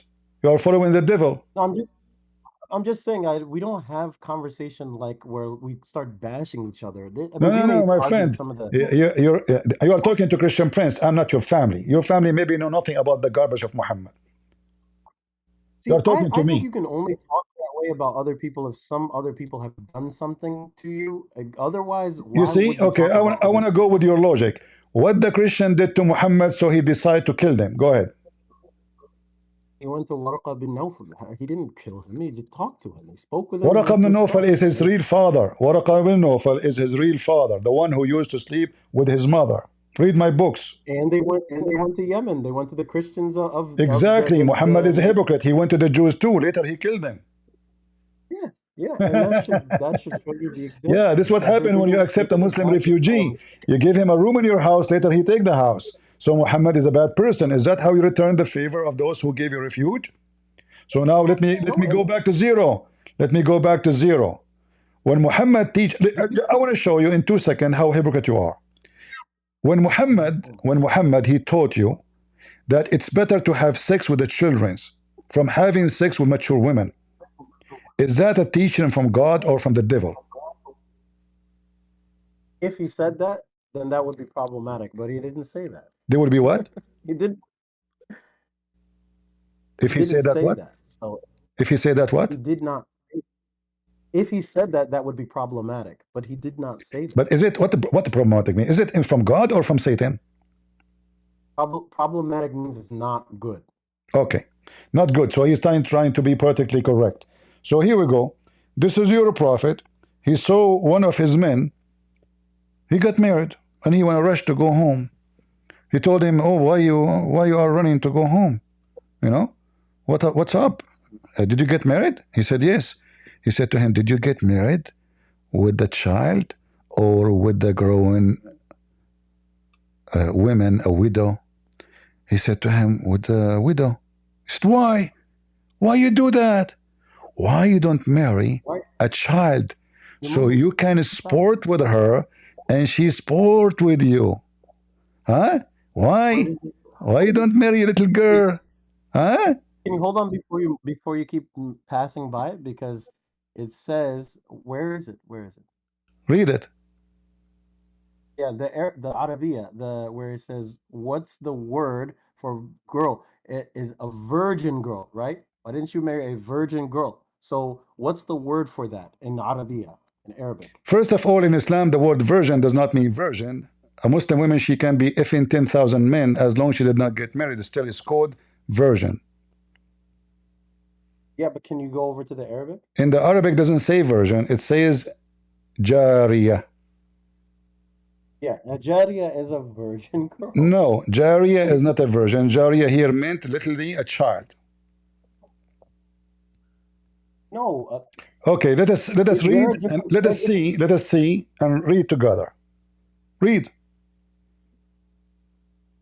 Are you talking about from the top? My father died and left behind 7 or 9 daughters. This guy Jabir reporting. Okay, read, and then we will find about if it is about a child or it's about a virgin, as you claim, in the way of virgin, like maybe growing women. Read. Why not a virgin, so that you might play with her? Now, this one is a little different than the one that you have. This is the same, all the same. No, all the same, all the same. Yeah, I mean, there's a little difference in the truth. All the hadith is the same. And here I chosen this one because give you more details. I can go to the previous one, is the same. The previous one is the same. All of them saying the same thing. Okay. So the guy, he is asking him, why you don't marry a child? Here the translation saying virgin girl. It's a lie. There's no virgin girl. It says jariya. What he meant by jariya, read carefully. He says because you can sport with her. Okay. And she can sport with you. And you can amuse her and she can amuse you. Why he's talking about that? How she would amuse me? Because she's a child. And then he said, the guy explained, I said my father died, leaving 7 or 9 girls orphans. I did not approve, I did not like the bring a young girl like them. Do you see it? Yeah, but that's when the Islam talks about marriageable, a girl that's marriageable, she has to be at least mature. Ah, So at the age this of is 6, at the age of 6, right? no mature. I mean Listen, to listen, marry. If you're stop, talking stop. about Hold on, marrying, hold on. or you're talking about It says yeah, if you're orphans. talking Okay, the age of orphan. What is the age of orphans in Islam? Give me the number. I'm not sure. Oh, you're not sure. Suddenly you do not know. Yeah, I'm not. A second ago you said to me Yeah, I don't mature. know. So, okay, what is the Yeah, age of mature? Okay, what is the age of mature? it's not a number. It has to do with Ah, when she okay. has her Ah, height. okay. Okay, Once but she has a here, height, here then it says that he did not like the idea to bring a girl like them, and they are orphans. So he wanted the women to take care of them. So obviously they cannot take care of themselves. They're little. yeah, but marrying you would agree that the Prophet ﷺ, according to Bukhari, married Aisha at 6, right? You She agree was with that? mature. She was mature at 6. Oh, no, I'm asking. He married her at 6, right? No, at 5. Okay, whatever. Either way, and No, it's not then whatever. he consummated. Because 6 in the Muslim calendar is 5 in our calendar. I know. I had the same Okay. understanding. Uh-huh. But once you come to now the question, when did they consummate? It was after maturity. So That's my Muhammad point. was You could molesting marry her somebody, and putting his dude between her legs at the age of 6 until 9, and then when she became but bigger in size, he did boom boom with her. Is that what you but are wait, saying? Aisha was already engaged to somebody before that. Oh, Before she was even 6. age of 3, she was dating. I'm just saying that she was already engaged. She was But it was engaged, guys. At the age of 4, she was going to website people and got dating and still sleeping around. I mean, you see how sick you are. I mean, do you see how sick you are? Just trying to defend you live in America. So if somebody now in America, he have a video file in his computer for someone, she is 17, not 7, he will stay in jail for 22 years. 22 years at least. 2024, So you're a prophet. 2024, Listen, and you're a prophet, 600, you're a prophet, you're a prophet. He had sex with Aisha according to you at the age of 9, right? Which means in our calendar 8. Okay. When Muhammad they sent him Aisha to sleep with her, how big in size she was? 600 AD. Don't you know in the Bible it says that Joseph married a 3-year-old? I mean, like, this is a different time. There is no way in the Bible it says any of what you say. This is a lie Muslim they spread around. Big fat No, liars. it says. No. According to Maimonides, My friend, a big fat lie. A big fat lie. Jesus says the man and the women, they leave their parents. The man and the women, she have to be a woman. Secondly, when you speak about Mary, you are an ignorant because you forgot that Mary, she was a virgin when she gave birth. She is not married. So it doesn't matter what her age is. It was a miracle of God. So she have to be a woman in order to give birth, otherwise she would die. Secondly, she was a virgin. No man slept with her, even in your Quran. Now we go back to Aisha. So when you're a prophet, he encouraged a man not to marry a mature woman, but to go after children's. How big Aisha was when Muhammad did boom boom to Aisha? It was actually Isaac, not Joseph. I think it was Isaac. Even Isaac, there's no story. This is a fabrication of the Muslims. In the Bible, it says that she was an alama. Alama mean young women and a virgin. Young women. That's why they ask her about her opinion. If she is a 3 years old, and then she will decide. She water all his camels. But you see, I wouldn't even argue. My friend, this is a lie. If you can give me anywhere in the Bible says he married her at the age of 3, you are my hero. Go ahead. It's a big fat lie. So, my friend, he saw her. The news came that he have a daughter. She is 3 years old, but the news did not say that he married her when she is 3. Stop lying, Muslims. At that time, they didn't have a phone call. Hey, how is your daughter doing? How old is she now? Okay, I will marry her to my son. No. So he heard about her age, that he have a daughter. She is 3 years old. But this is not when he married her to his son. Even your Quran, I can prove the opposite from your Quran, and you will cry if I use your Quran. Do you want me to use it? I mean, I have the reference. Hold on, listen. If I show you from your Quran, you will cry. You are talking to Christian Prince. I'm not some Shun and the kids in the internet. You are talking to the one who knows all the laundry of your prophet. I can show you the age of Isaac. Hold on. I can show you the age of Isaac from your books when you get married. So don't go there. How old was Rebecca? Listen. Rebecca. She was a mature woman. We don't know how old. Maybe she is 17. Maybe she is 16. Maybe she is 18. We don't know. But she was a woman. The Bible describes her as an alama. Alama mean a woman. Does not mean a child. Same time, your Quran described, listen, your Quran described that Isaac, when he was given to sacrifice, was a ghulam. He was a baligh ghulam. Hold on. And right away after that, he got married. So I can go and see the details from your prophet, and then you will be sorry for what you say. But let me show everybody. When we prove that Muhammad is a pervert, the Muslim, he tried to prove that Isaac was a pervert.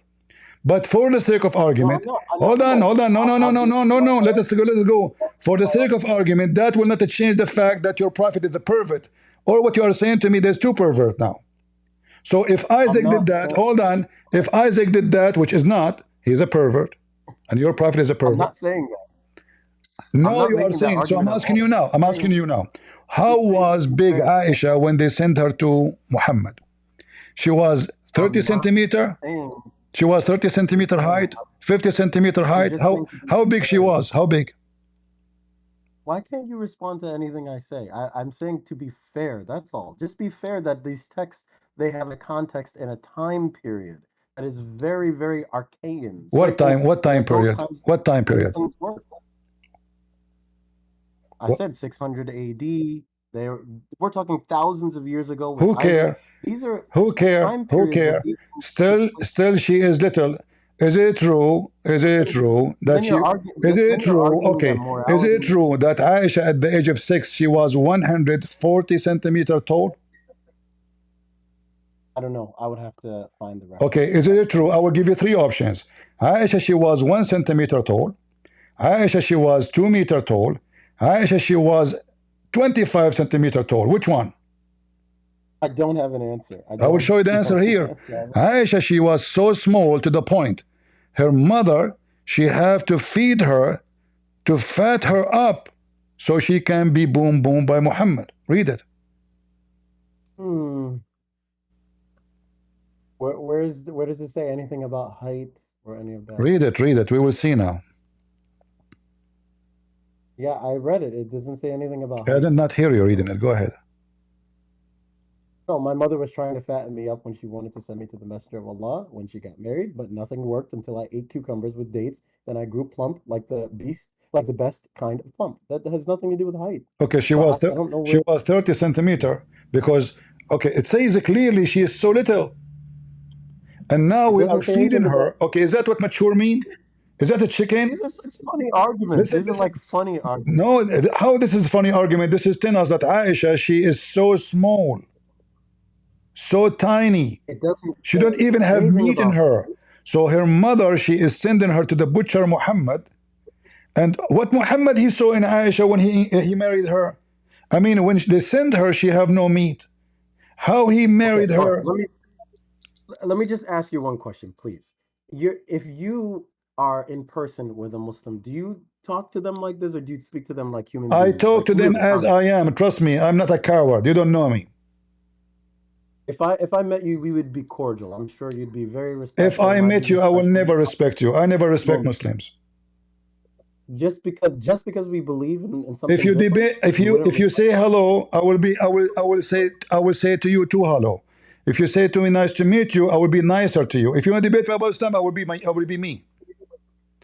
Okay, it's your fault. Because if you debate me about Islam, I will answer you as it is. If you are talking to me friendly, I will be nicer to you. You know, I will be wonderful to you. I help Muslims actually. I told them many times. I was once in Germany. I saw a Muslim woman. She is in the rain. I give her my chair. You know, I give her my chair. Okay, but if you debate me, if you debate me about Islam, I will be truthful. I will not hesitate to tell you what it is as it is. But you know, you said in this debate, you said that Muslims are evil and Muslims are Is this and evil, that. but And when what you just said is way better. I cannot stop being good to them because Jesus, he commanded me to be good to you. So you are evil. Yes, you Okay, are so evil. You believe in killing me. You believe in raping our women. You believe in taking our land. You believe in forcing us to convert. You believe in lying to us. You believe in deception. You believe in God. He listen. Okay, hold on. Okay, let's listen. Is it true that your God, he refused to put the burden of somebody over somebody else, as the Christian believe that Jesus, he took our burden? Is that true? You Muslim believe in that? That he took our burden, you mean Jesus, when according to the Christians, that he was crucified? Is that what you're referring to? So Jesus was crucified for our sin, as we believe.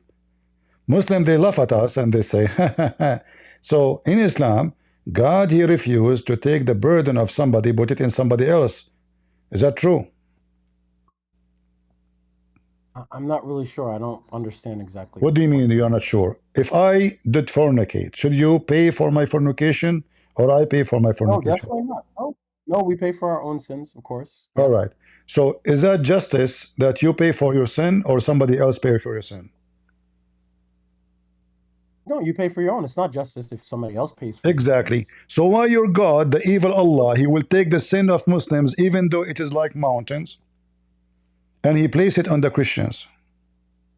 No, he says at the end of the verse, because of their sin. Because of what?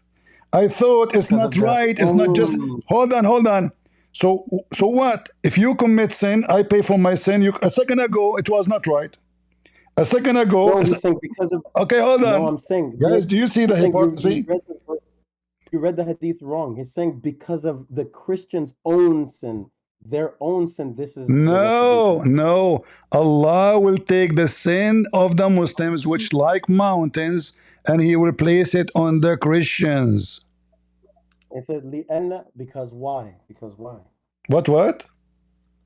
Why? It says the reasoning is at the end of it. Why? Give me. Why? Yeah. Can you go to it? What? Can you go to the hadith? Okay, now tell me, because you know the hadith already. Why?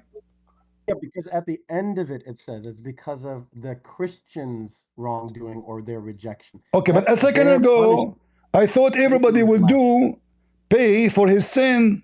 So now we commit sin, you commit sin.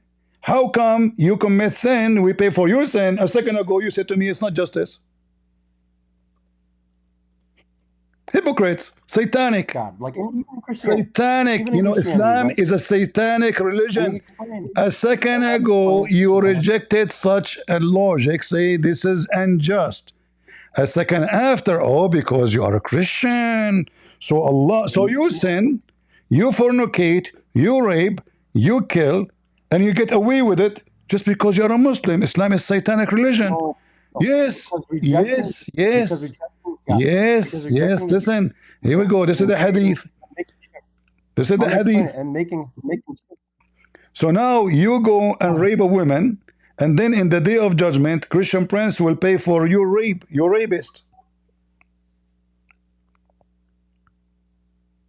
Huh?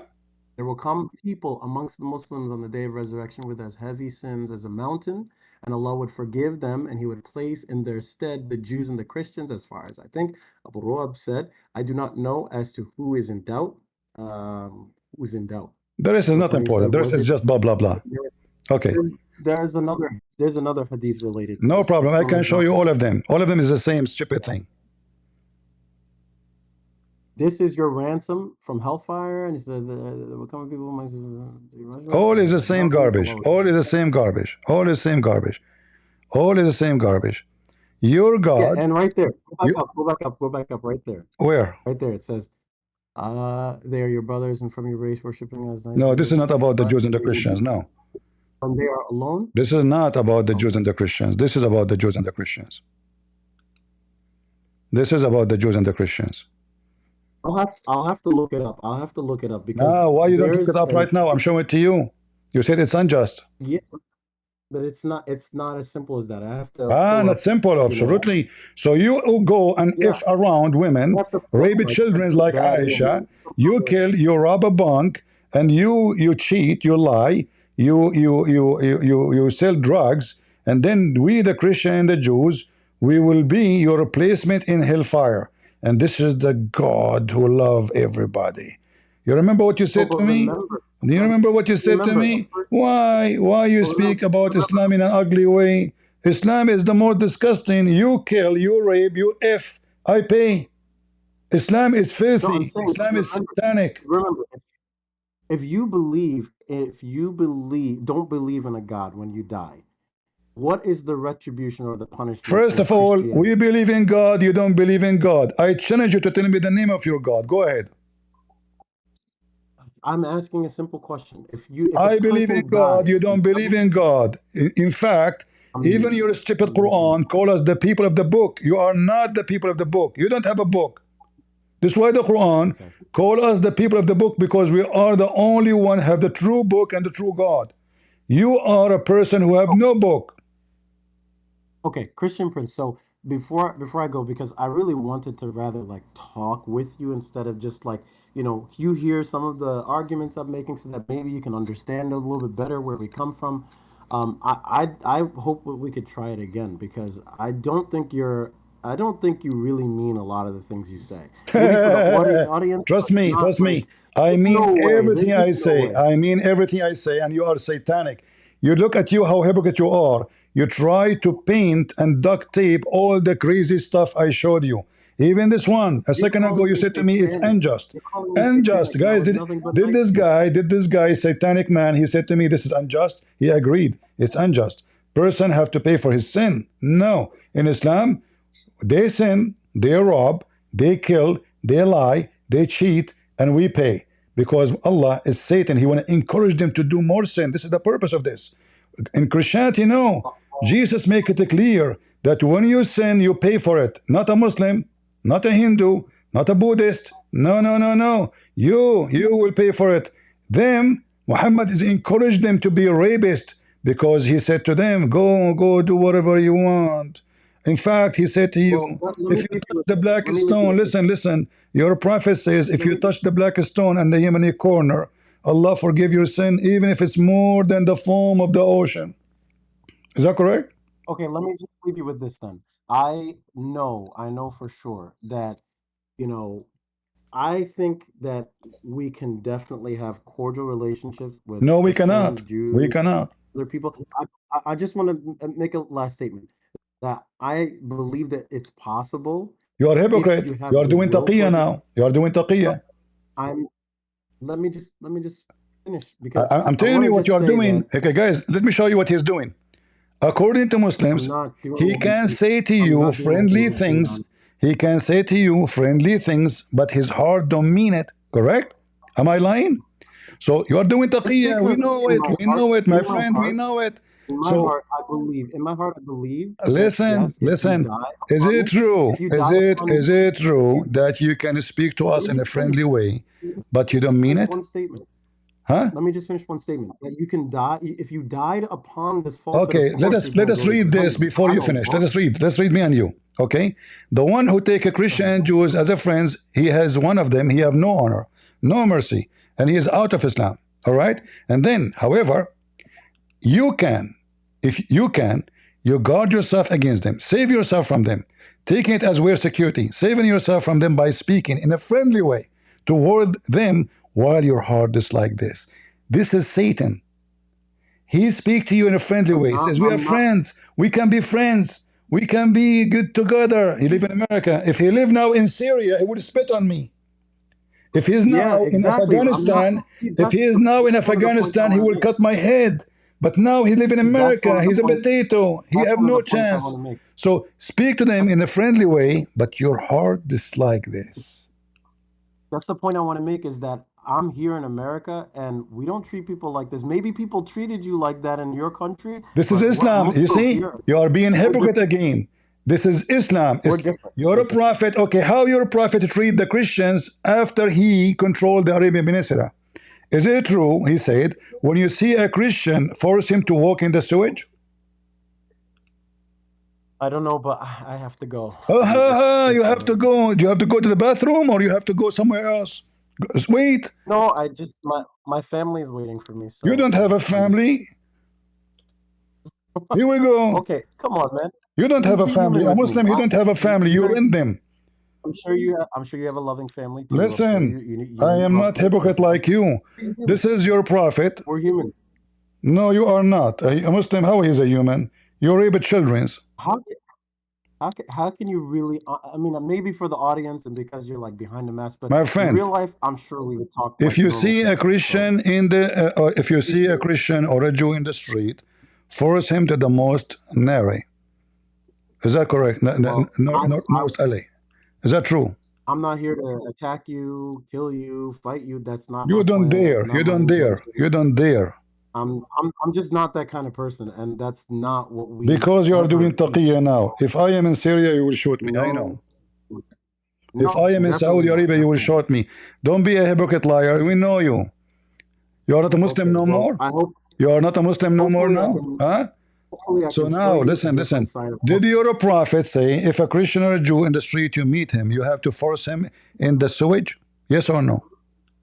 Hopefully I can show you a different side of Muslims, but I do have to go. I am a person who grew up in the Middle East. You cannot show me anything, my friend. Yeah, but we're different over here. We're different. I am not a stupid blonde American you can lie to about the peaceful prophet. This is your prophet. If you see a Christian and a Jew, don't greet them, but force them to walk in the sewage. Here in the Arabic translation, اضطروه إلى أضيقه. In the old days, they used to have a narrow sewage line next to the road where the dirty water go. Muhammad is asking the Muslims, when you see a Christian, insult him and force him to walk in the sewage. He said, here in America, we don't treat people like this. Yeah, we don't. Yeah, we don't. So do you condemn your prophet saying this? Do you condemn your prophet saying this? There's context to that, but I'm going to go. There's a context for that. So if I spit at you, there's a context for my spit. Hypocrite coward, go ahead. All right, have a good night. Go to hell. Come on, man. You are going to hell. I'm warning you. You are going to hell. You are following a child molester. I'm not hypocrite like you. I say it as it is. You are going to hell. You are a follower of a filthy scumbag. His name is Muhammad. He's a child molester. He go after his wife, son wife. He kidnapped women. He raped people. He took their money. He tortured people just to know their money, where they are hiding their money. And all the garbage I showed you. I'm just being honest with you. I'm not like you. You are going to hell. You are doomed. You think I am like, did somebody do something to you? Who dared to do something to me? You have no idea who I am. You do something to me, I will send you a free shipping and hand it into Allah. You will regret that day.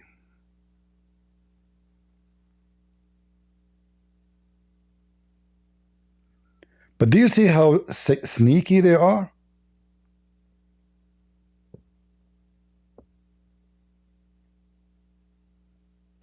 He tried to sell us Muhammad in different image. He is a good guy. Did somebody harm you or do something? Why you are doing that? He forgot that the land of Muhammad is a robbery. The city of Medina is the city of the Jews. If I am the Prime Minister of Israel, I will go all the way to Saudi Arabia to take my land.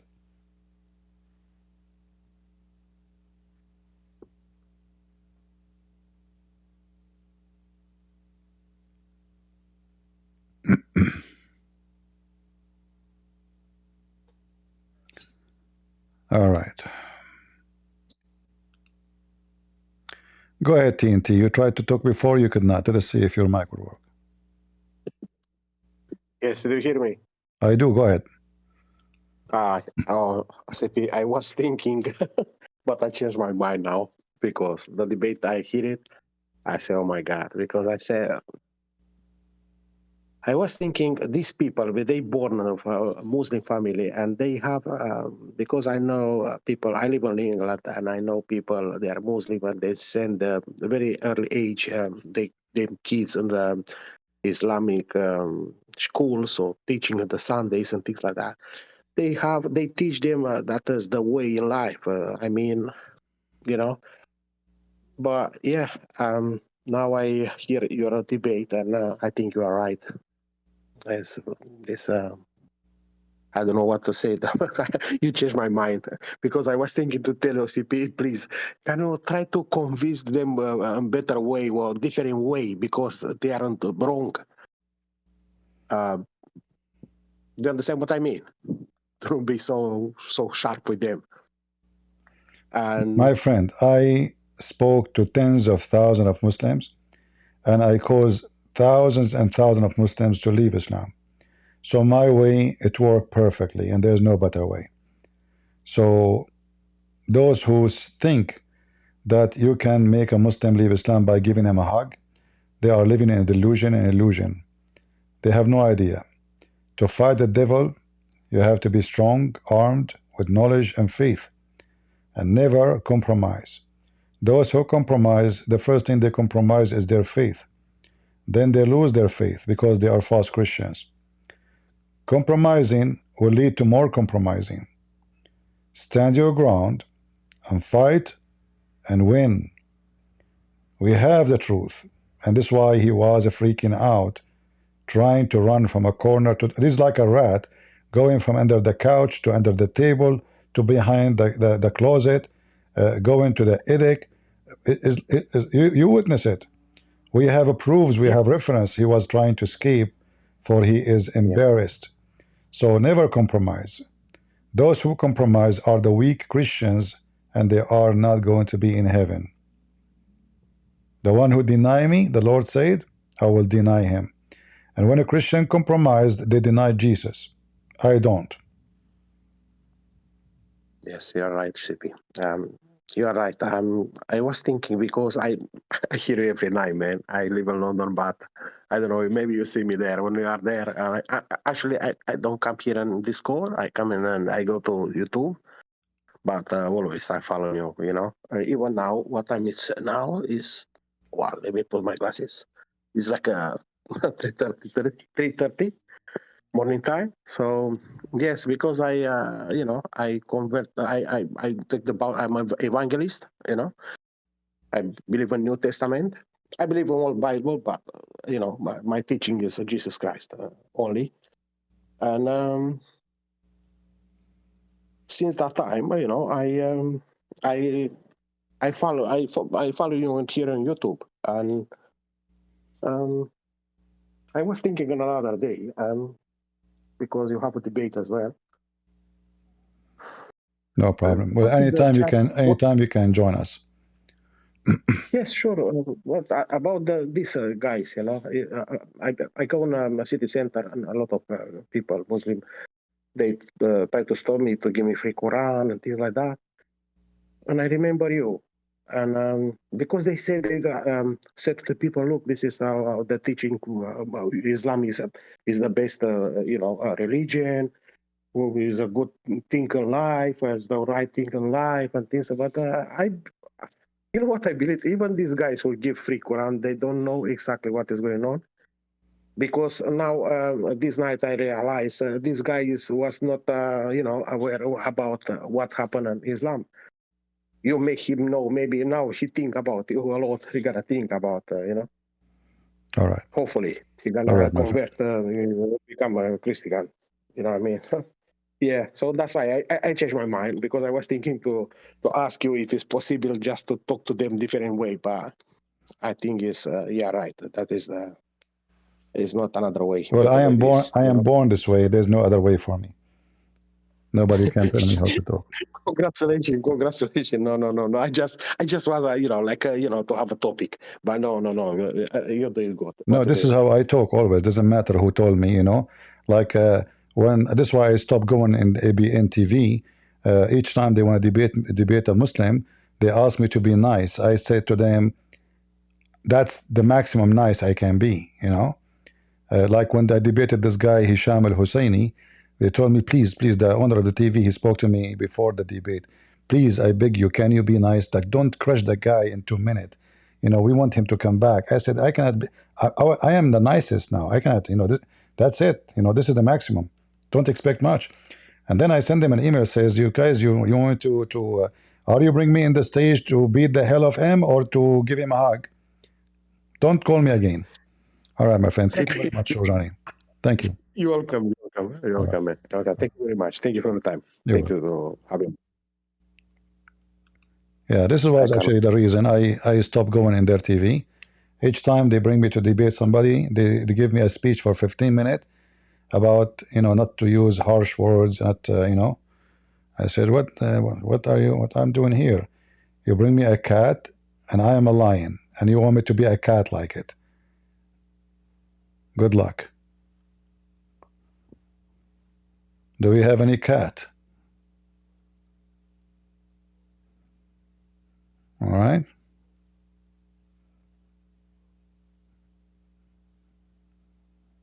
Yeah.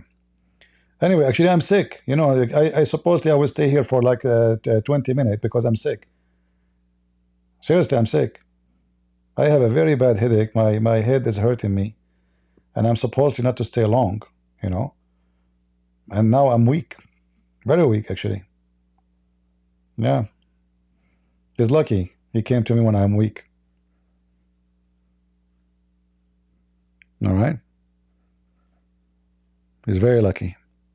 All right, guys, no more people on the stage, please. I'm done for today. How many hours we are here? 3 hours and 40 minutes only. Man, I even set the alarm in vibration to finish after 1 hour because I'm sick. I'm taking even medicine, which is something I don't do usually, but I have to. Oh boy. Let us hope that I will be better in a few days from now. This is very annoying, health is a gift from God. We don't know how priceless it is until you lose it, right? So if you are healthy, praise the Lord for what you have. All my life I'm fine, but like sometimes maybe you get sick to remind you of. Maybe you think you're a lion, but you can turn into nothing in 2 seconds. Because when we are strong, especially men, they think of themselves highly. He do not need God. He's strong. He's powerful. He have muscles. But the fact, all those things you have, it can be taken away from you in the blink of an eye. As simple as that. And this is why I warn everybody. Stay close to your Lord. And you might think that if you are a believer, you want to get sick. Absolutely not. You might even have a cancer. You might even die a horrible death. That have nothing to do with being a believer or not. But the difference between somebody he died and he is faithful, loving to the Lord, that death for him is the new journey, is a new life. But for the one who is not, that is the beginning of a new journey to hell.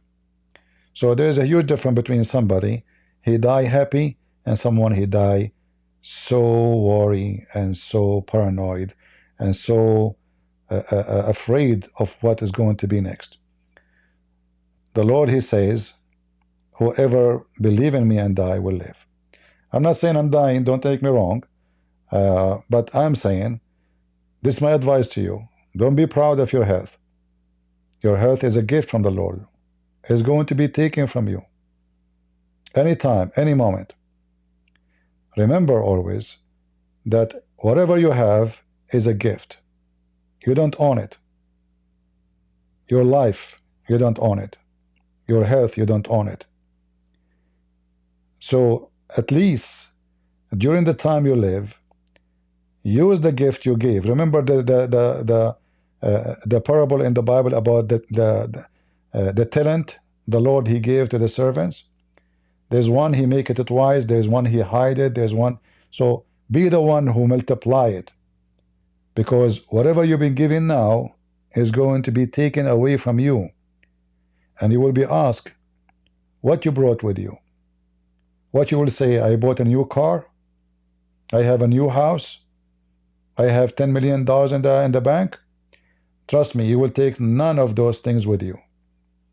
The house I am in now was belonged to somebody else before me, and maybe to someone else before him. The land, you are in the top of it, generation after generation after generation came and live in it, but nobody take it with him. You don't even own your grave. So repent, be loving, be giving, love the Lord, and fight against the evil ones who try to deceive mankind. We don't hate Muslims. I don't hate this guy. I'm trying to save him. I am tough on him because I'm trying to save him. Not because I hate him, but because God loved the world. He sent his only begotten Son. And the only way to save somebody is to rebuke the devil within him, not to give him a hug. Thank you all for being here. May the Lord bless you. God is good. So is Jesus. And if I feel better tomorrow, I will try to be live with you again. I love you all. And we pray that we will be able to continue and do more work. Thank you. Take care.